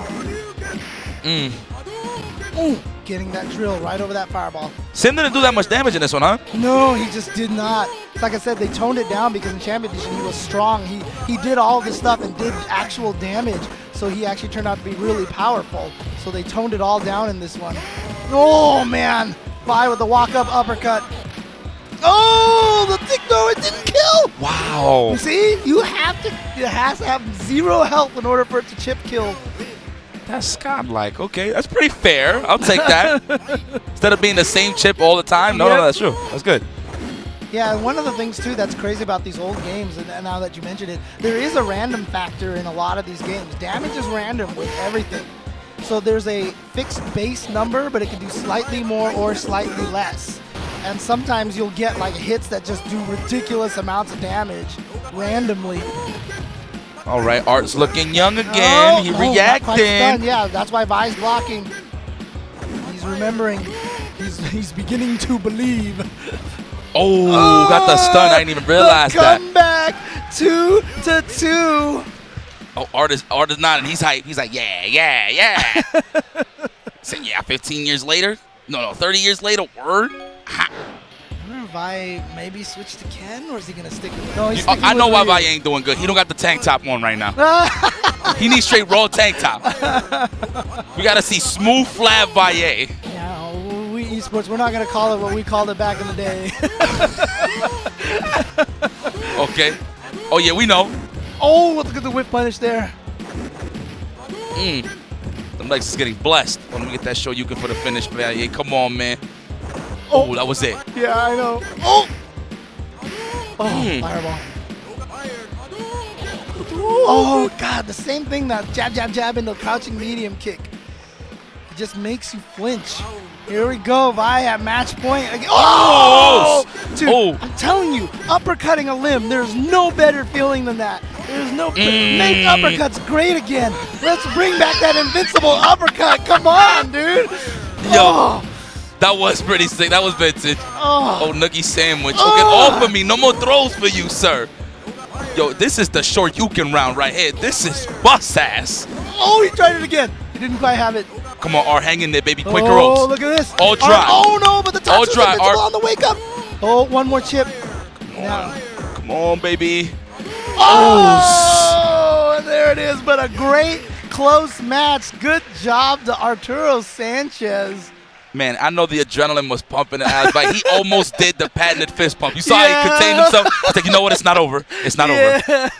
And Alex Valle, no surprise, most to the grand finals. Yeah. Shout outs to all for holding it down. Word. Dude, I mean, look, if Justin can win this, and we get the Vi versus Justin, that's like that passing of the torch match here, you know? Can Valle take it back? Oh, that'd be sick. Dude, I mean, look, we haven't hit third strike yet. If we save that for grand finals, this might be third strike right here, actually. Oh man, this would be a crazy third strike match. Like you said, it'll be Chun Chun. So we're gonna see some.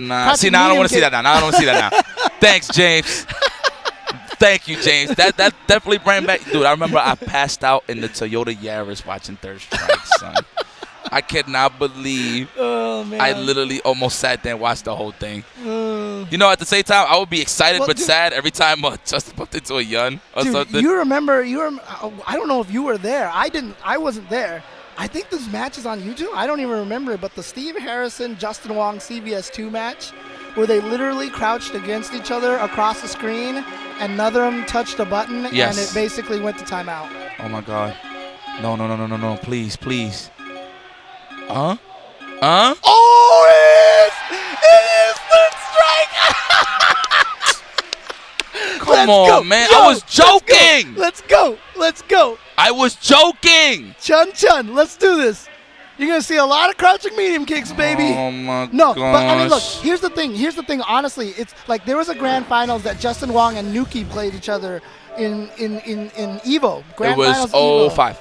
Yeah. 05, and the crazy thing about it is that video right there, that match is a master class of footsies. When you watch that, Nuki and Justin Wong going up against each other, that was a master class in footsies. Here we go. Yo, man. And we've got the table, too. I hate this part. Building the meter. Let's go. Meter. Patty cake. Baker's pie. I cannot believe we really landed on this. But you know what? Let's just watch some vintage right now. Yo, this really makes me mad. They're going to do it. They're going to go all the way to 2 bars. And they literally they got straight faces right now doing this. Oh, my God. Oh, Ricky's smiling a little bit. Yeah, baby. I always thought Ricky had better footsies than Justin. Let's go. Oh, Ricky is definitely the footsies master. I've always attributed her, not only just the footsies master, but defensive footsies in particular. She had the best whip punishes and the best space controlling out of almost any of the American players. One of the best. I hope people in back home ain't killing me. Are you crazy? Justin was better. We got set up. We're going for the carrot throw. Yeah, but the other side. And that's the interesting thing, too, is that carrot throw was one of them. Oh, he tried to parry and he missed it. But carrot throw is one of the most powerful tools that Chun-Li has, because that's the mix-up. It's low forward or carrot throw, right? Justin's never gotten really that good at the carrot throw. But yet, somehow he would win in a lot of tournaments anyway. And again, it's another example of, yes, it's one of her most powerful tools. Oh, they're mashing start. They're trying to get back in there. I respect that. But, you know, that's the thing. It's like Justin knew that wasn't in his game, so he's not going to worry about it, you know? Standing Fierce Fireball Super. Oh, yeah, that hurts. Yeah, so just as a reminder, Ricky is in the blue, Justin is in the gray. Oh, look at that. The whiff flow forwards. Please, shoot me now. Okay. I love it that it's these two that ended up in this. This is so brilliant. Yo, and I always thought the Jace, correct me if I'm wrong, did they pick this stage specifically just so that table could be in the way? I mean, I don't know. Maybe they did. But yeah, that table actually kind of messed up a lot of footsies. Well, they actually can't pick stages, right? They can't. No, you can. Oh, yeah, you can pick okay, stages. okay. But I think they randomed the stage. I think you had to random the stage. So I think it just very coincidence that it's Chun Chun Chun. And we've also got the China Vox, I think is the name of the song.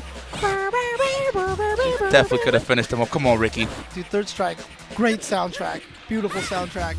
Look at these guys playing at their ranges. Oh, this is so tournament.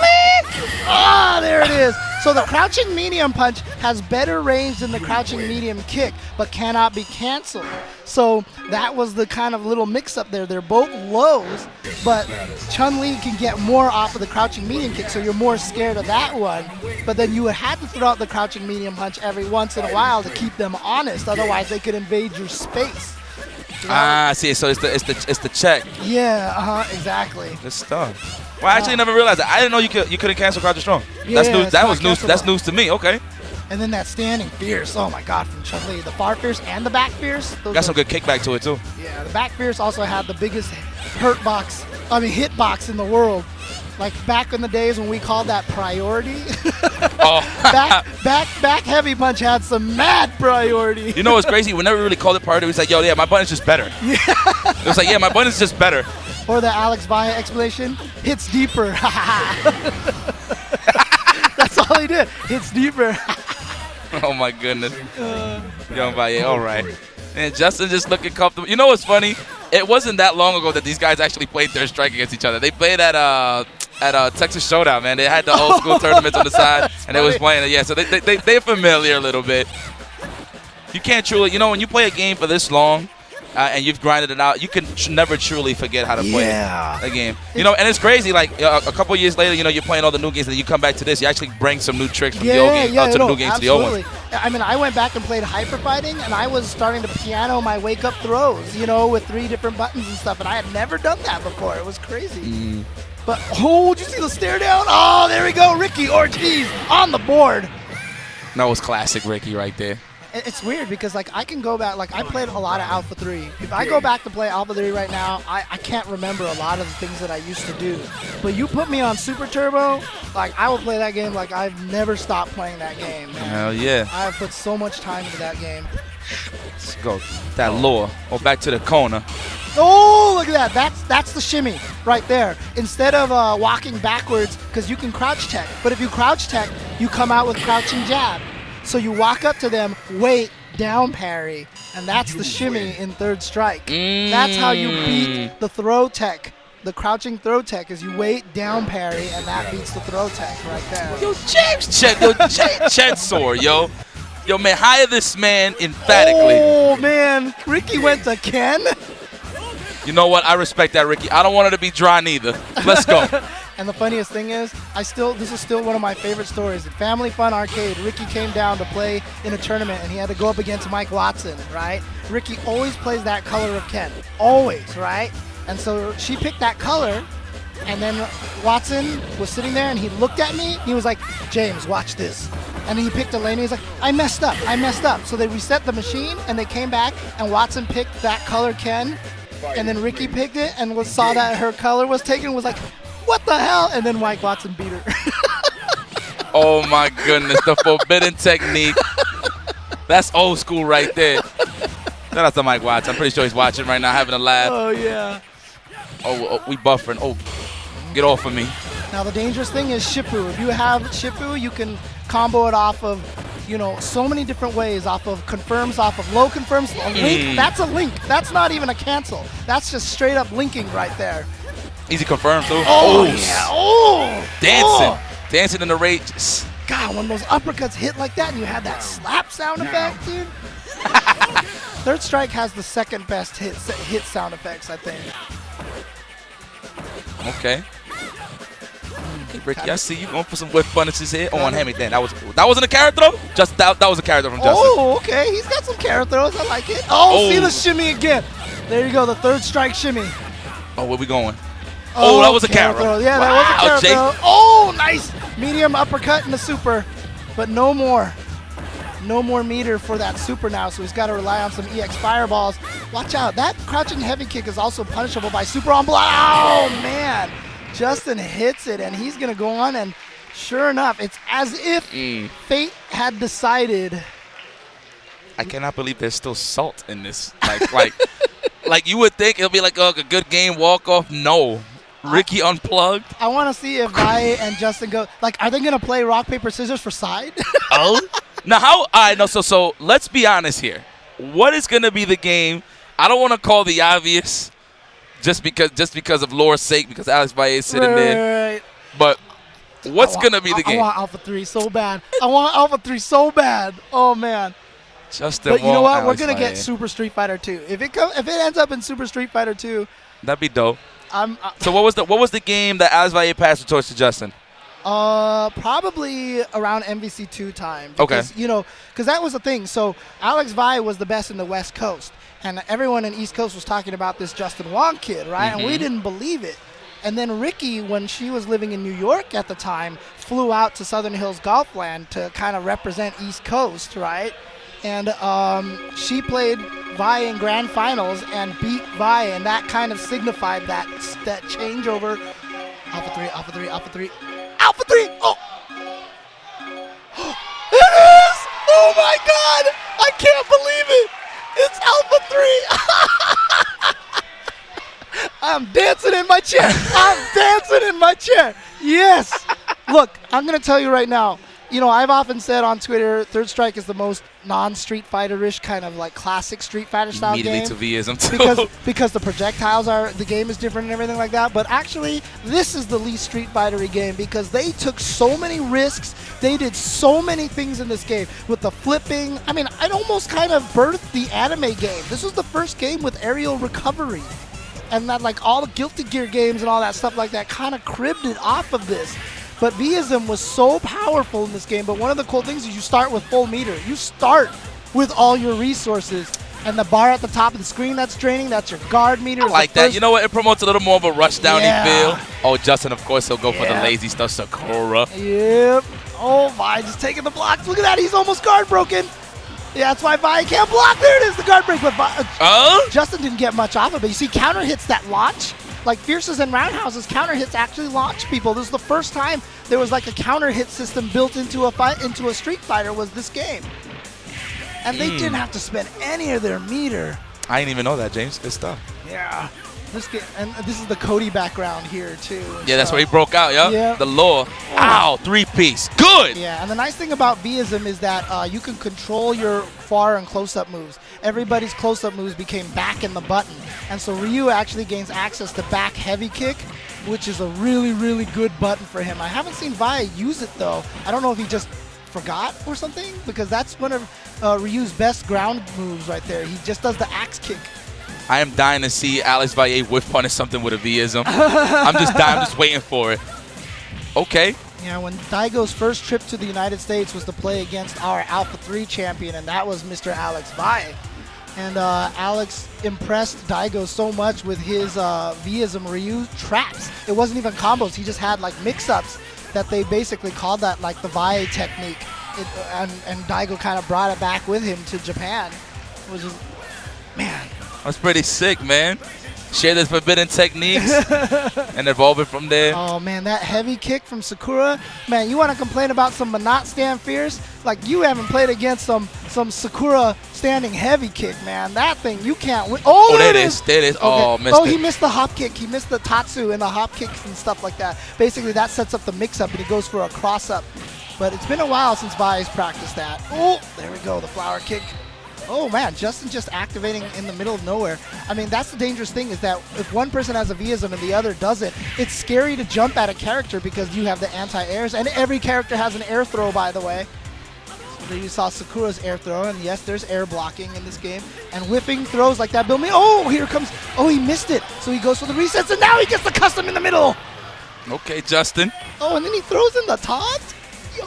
Vintage. Yo, I can't. Yo, look, it's one thing to watch these guys play and you figure that they're having a good time, but I really appreciate the fact that they're really serious when they're playing. Yeah, they're not goofing around. They're not goofing around. This is how you know that fire still burns in both of these guys. Like, nobody else exists. The 09ers aren't here yet, you know what I mean? Dude, I mean, like I said, Vi kind of passed the torch to Justin, but you know he still wants to beat him in this game. He still wants to show that he's king of Alpha 3. Oh, hit him with the fiend, Justin. Oh, that's a mix. Yep. Oh, nice roll. Okay. Yep, rolls out of there. That's only available in Aism and Vism, not in Xism. Yeah, Xism was all damage, right? Yeah, it was the Super Turbo. So what a lot of people don't remember is that Super Turbo in Japan was called Super Street Fighter 2 X. Oh, okay. Makes it. Oh, And wow. that's why I never it's put called, that together. Yeah, that's why it's called Xism, basically. And it's called Vism here, even though we call it custom combo. In Japan, it's called a variable combo. So that's why it was Xism, Aism, Alphaism, and Vism as in variable combo-ism, basically. Gems. Yo, Gems Chen. Oh. And Justin is just looking comfortable. Man, what? This is how you know Justin is just so experienced in fighting games. Like, look, they're just switching fighting games on the fly, and this guy's just playing like he never left. Yep. I've always wondered how players did that sometimes. You remember, like in B4, B5, Alpha 2 and Alpha 3 were both in the tournaments. Oh, look at this! Justin still has his customs! Oh my god, he still got it! Yeah! Justin Wong! Yeah, 3 different levels of customs. Oh, okay! The Ume Shoryu from Bai. But close to guard break. Frey. Oh, man. That was Frey. Is going in. He's going to take this 3-0, and Justin's just going to show why he is still probably the greatest fighting game player that the U.S. has ever produced. This man goes to tournaments and plays games that he has never played before and gets first place. He got second place in the Sailor Moon tournament at like a recent tournament, and I think it was like the first time he ever played it or something like that. Something crazy like that. All right, let's see if Alex can bring this back. Come on, Alex. I want to see Come on, more. Vi. Let's go, Vi. You know, a little bit of my East Coast biasness was kicking in. I ain't going to lie. But then I remember Justin Wong lives in Vegas. It's a little different times. Yep. Oh, no, anti-air. He missed it. And yeah, the crush counter not the crush counter, the counter hit. Man. Oh, nice. Guts through there. But Vi, I think he just forgot how to do the thing. Yeah. He forgot the timing. He goes fireball into hop kick. Nice. Oh, but Justin drops his combo now, but he's just going to guard break him. That was smart from Alex to actually take the hit so he won't get guard broken. Smart. There it was right there, the back heavy kick. We finally saw Vi use that. It's such a great tool because it also breaks a lot of the guard meter. And that hop kick's so good. Oh, yeah, he was baiting him to jump. Now, unlike Alpha 2, this one you can control wherever you want to go after you activate the custom combo. Oh, boy. Oh. Now Alex got this in the bag. Yeah, absolutely. Okay. He was trying to bait Justin into jumping over the fireball because Justin didn't want to get chipped. But Justin never bit into it. But then Vi finally jumped and got the trade. So here we go. Vi trying to keep it alive. Building meter. If you whip throws, you build meter really fast. Yeah, throwing in this game is two punch buttons too, huh? Yeah, 2 punches or 2 kicks. Everyone had a punch and a kick throw. Almost guard breaking. Oh, yeah, that's why you can see Vi trying to be so aggressive, and he's getting stunned for it. Almost like you'd be... Oh, yeah, he knew. Get this maulage right here from Justice Oh, Sakura. my God, look at this. And there it is. See, that fierce right there is back fierce. And it's a great footsie tool, but the thing is, in all the other isms, you don't have access to it in neutral because it's a close-up fierce. But in Vism, you can hit back and fierce, and you can use it at that range there, which you can't use it at in the other isms. It hits so fast. It has like such amazing startup. And it's funny now because I've never thought of that move as having amazing startup. I just knew it was good, but now I know why. I can tell just by looking at him, like, that's why it's good, because the startup is so fast. Okay. Oh, nice anti-hit, Justin. The basic, Mr. Fundamentals, Tim Duncan. Come on, Vi. Let's get some more 30th anniversary going. Nice whip punish. Oh, he missed the hop kick again. Vi is rusty on that right now, and I know it's killing him right now. Yeah, it definitely shouldn't be going down like this. Maybe it should. Watch out for the custom. Justin can jump and custom through an uppercut right now. You can also custom through that fireball too, which is dangerous. Oh boy, here we go. My turn. Oh, he missed it. Oh, okay. He's missing the hop kick, huh? Yeah, he keeps missing the hop kick. Oh, Justin's in there. Oh, he missed it. That combo dropped for some reason. Three seconds left. Justin had to do something. Vi's going to take it, and he gets on the board here. There we go. There we go, Alex Vi. Okay, Alex. Bringing the youth out of you. Bringing the 98 out. Rematch. Let's go right back into it. I love how fast it is, too. It's just like, boom, right back into it. It's smooth. No loading times. We in there vintage. That's how you do it, man. Put your quarters up. Okay. Let's go, Alex. Okay. Both of these guys are definitely trying to snipe out. Hey, anti, there you go. Yo, James, you are shaking in excitement, dude. I'm literally looking at you. Both of your legs are in earthquake mode right now. Dude, it's just like I'm hearkening back so badly just watching this, you know. And that's the nice thing about that. If you do backfish in the fireball like that, if the counter hit happens, the screen freezes long enough that you can react to it and tap the button a couple more times and turn it into the big fireball and get the juggle. Okay, Vi still has a chance here. Oh, he tried to trick Justin, but Justin not buying it. Oh, look at this. Look at the patience from Justin, not even being scared of the throw at all. Oh, nice. Yeah, he gets right through there. And that was clutch, too, because the thing about it is the less V'ism meter that you have, you can activate it at half, but the less you have, the less invincibility you have. So Justin activated at pretty low amount. So the fact that he was still able to go through that fireball, good stuff. Good timing on his part. See the whiff right there, the throw, build some meter. Yeah. Oh, see, there you go. You can always confirm into that fireball, the big fireball to get the juggle. And you can't flip unless your character enters a neutral state. That's how the whole flip system works. You would know that if you read my FAQ, my FAQ. Yeah. That was 4 C's. Damn, even you know what's so crazy? I'm so impressed with both of these guys. Even though the game is a little more faster, they still playing at the ranges where they know where they gotta play at. Okay. Let's go, Jay. I mean, you can see one of the reasons why Sakura was considered such a strong character in this game. Oh, here we go. Oh, he missed it again. So, yeah, you can't block when you're in custom. So, that's why Justin just reacts with his own. Hey. Oh, he missed it. Oh, but he still hit by on the way down with the Otoshi. Oh, my goodness. My God. It's a Reynolds. Yeah, not too much time on the clock. 10 seconds left, and V'ism doesn't do any damage. So there's really nothing Vi can do about this. It's going to be a timeout, and there it is. Justin Wong is your 30th anniversary collection exhibition champion. He's going to walk home with all that money from the auction. Yo, James, I just want to give you a big shout out right now. Because not only did you school me and putting me on some things that I didn't know, the fact that you're so consistent as a historian, man. Oh, man. That you know what's going on at any given time, it's very impressive and actually putting a smile on my face. So, James, hats off to you, dude. Look, I was entertained. I'm gonna shamelessly promote it again, but like I said, twitch.tv/jchenzor. When this game comes out and I get my hands on it, I'm going to just try to go over every game one by one and just kind of talk about them and just go over like how the changes worked and all the goofy, funny things. There are so many glitches. I want to do handcuffs for you in World Warrior and all these goofy things.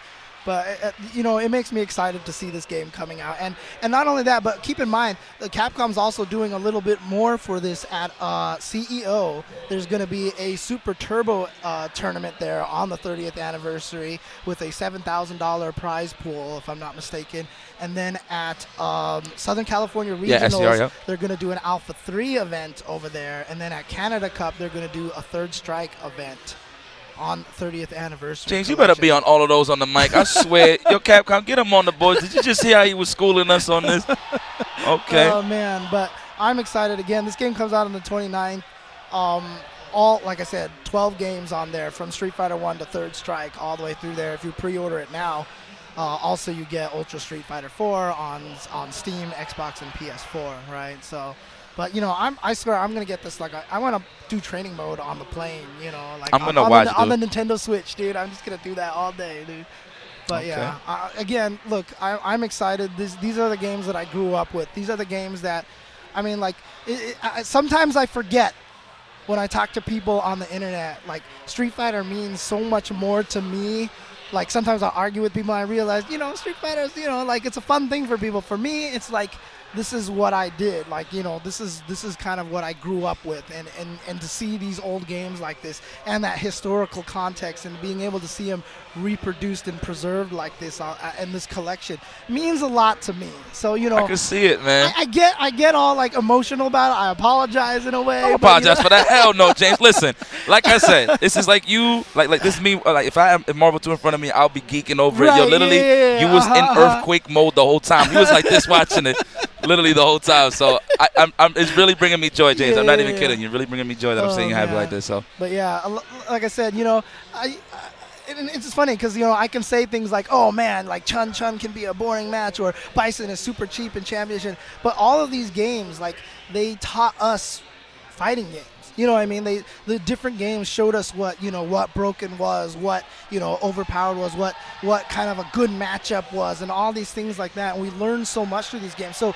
you know, Super Turbo, I've often talked about, like, is probably a very unbalanced. No, it is a very unbalanced game. Right? It's still my favorite game of all time because, you know, people learn how to fight through that kind of thing. They learn how to take their low-tier character and really do something with their character. I mean, I play Cammy in that game, you know what I mean? And Silent Scope just won Texas Showdown with Cammy in Super Turbo. So, you know, it's kind of like there's this, you know, despite the fact that, I mean, even like MVC2, right? The game's not balanced. Hell no. But that game will still always be the greatest thing. You know, I mean, look, so Super Turbo definitely was one of the archetypes in terms of what we're seeing now. You know what I mean? Like, I always compared Street Fighter V to Super Turbo in terms of, you know, the big damage, you know, the situations you got to take on the wake up. It's kind of similar, but I mean, different engines, of course. But yeah, I mean, those are the archetypes, man, that you see in all these fighting games today. So it's pretty good. It's pretty cool, you know, to go down and take a trip down memory lane, especially with the guys that was involved. Yeah. You know what I mean? And, you know, like I said, the game's coming out this week. May It's 29th. coming up week, May 29th. Make sure you pick up a copy. Hope you guys enjoyed this. I definitely did, man. And yeah. James, good stuff. That was good stuff, man. That was good stuff. Guys, we'll see you tomorrow. More Combo Breaker 2018. Yo, James, that really put a smile on my face. You have no idea. Peace and love, y'all.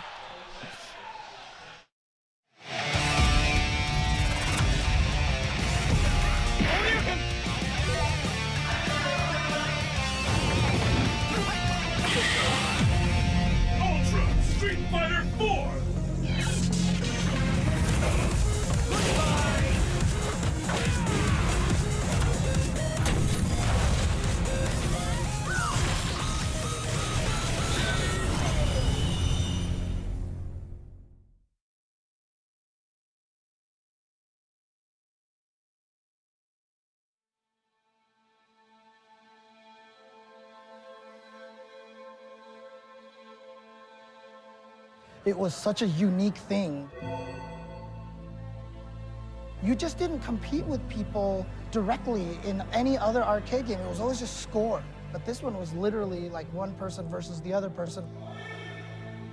The graphics, the music, the sound effects, everything about the game. It was just such a beautiful package.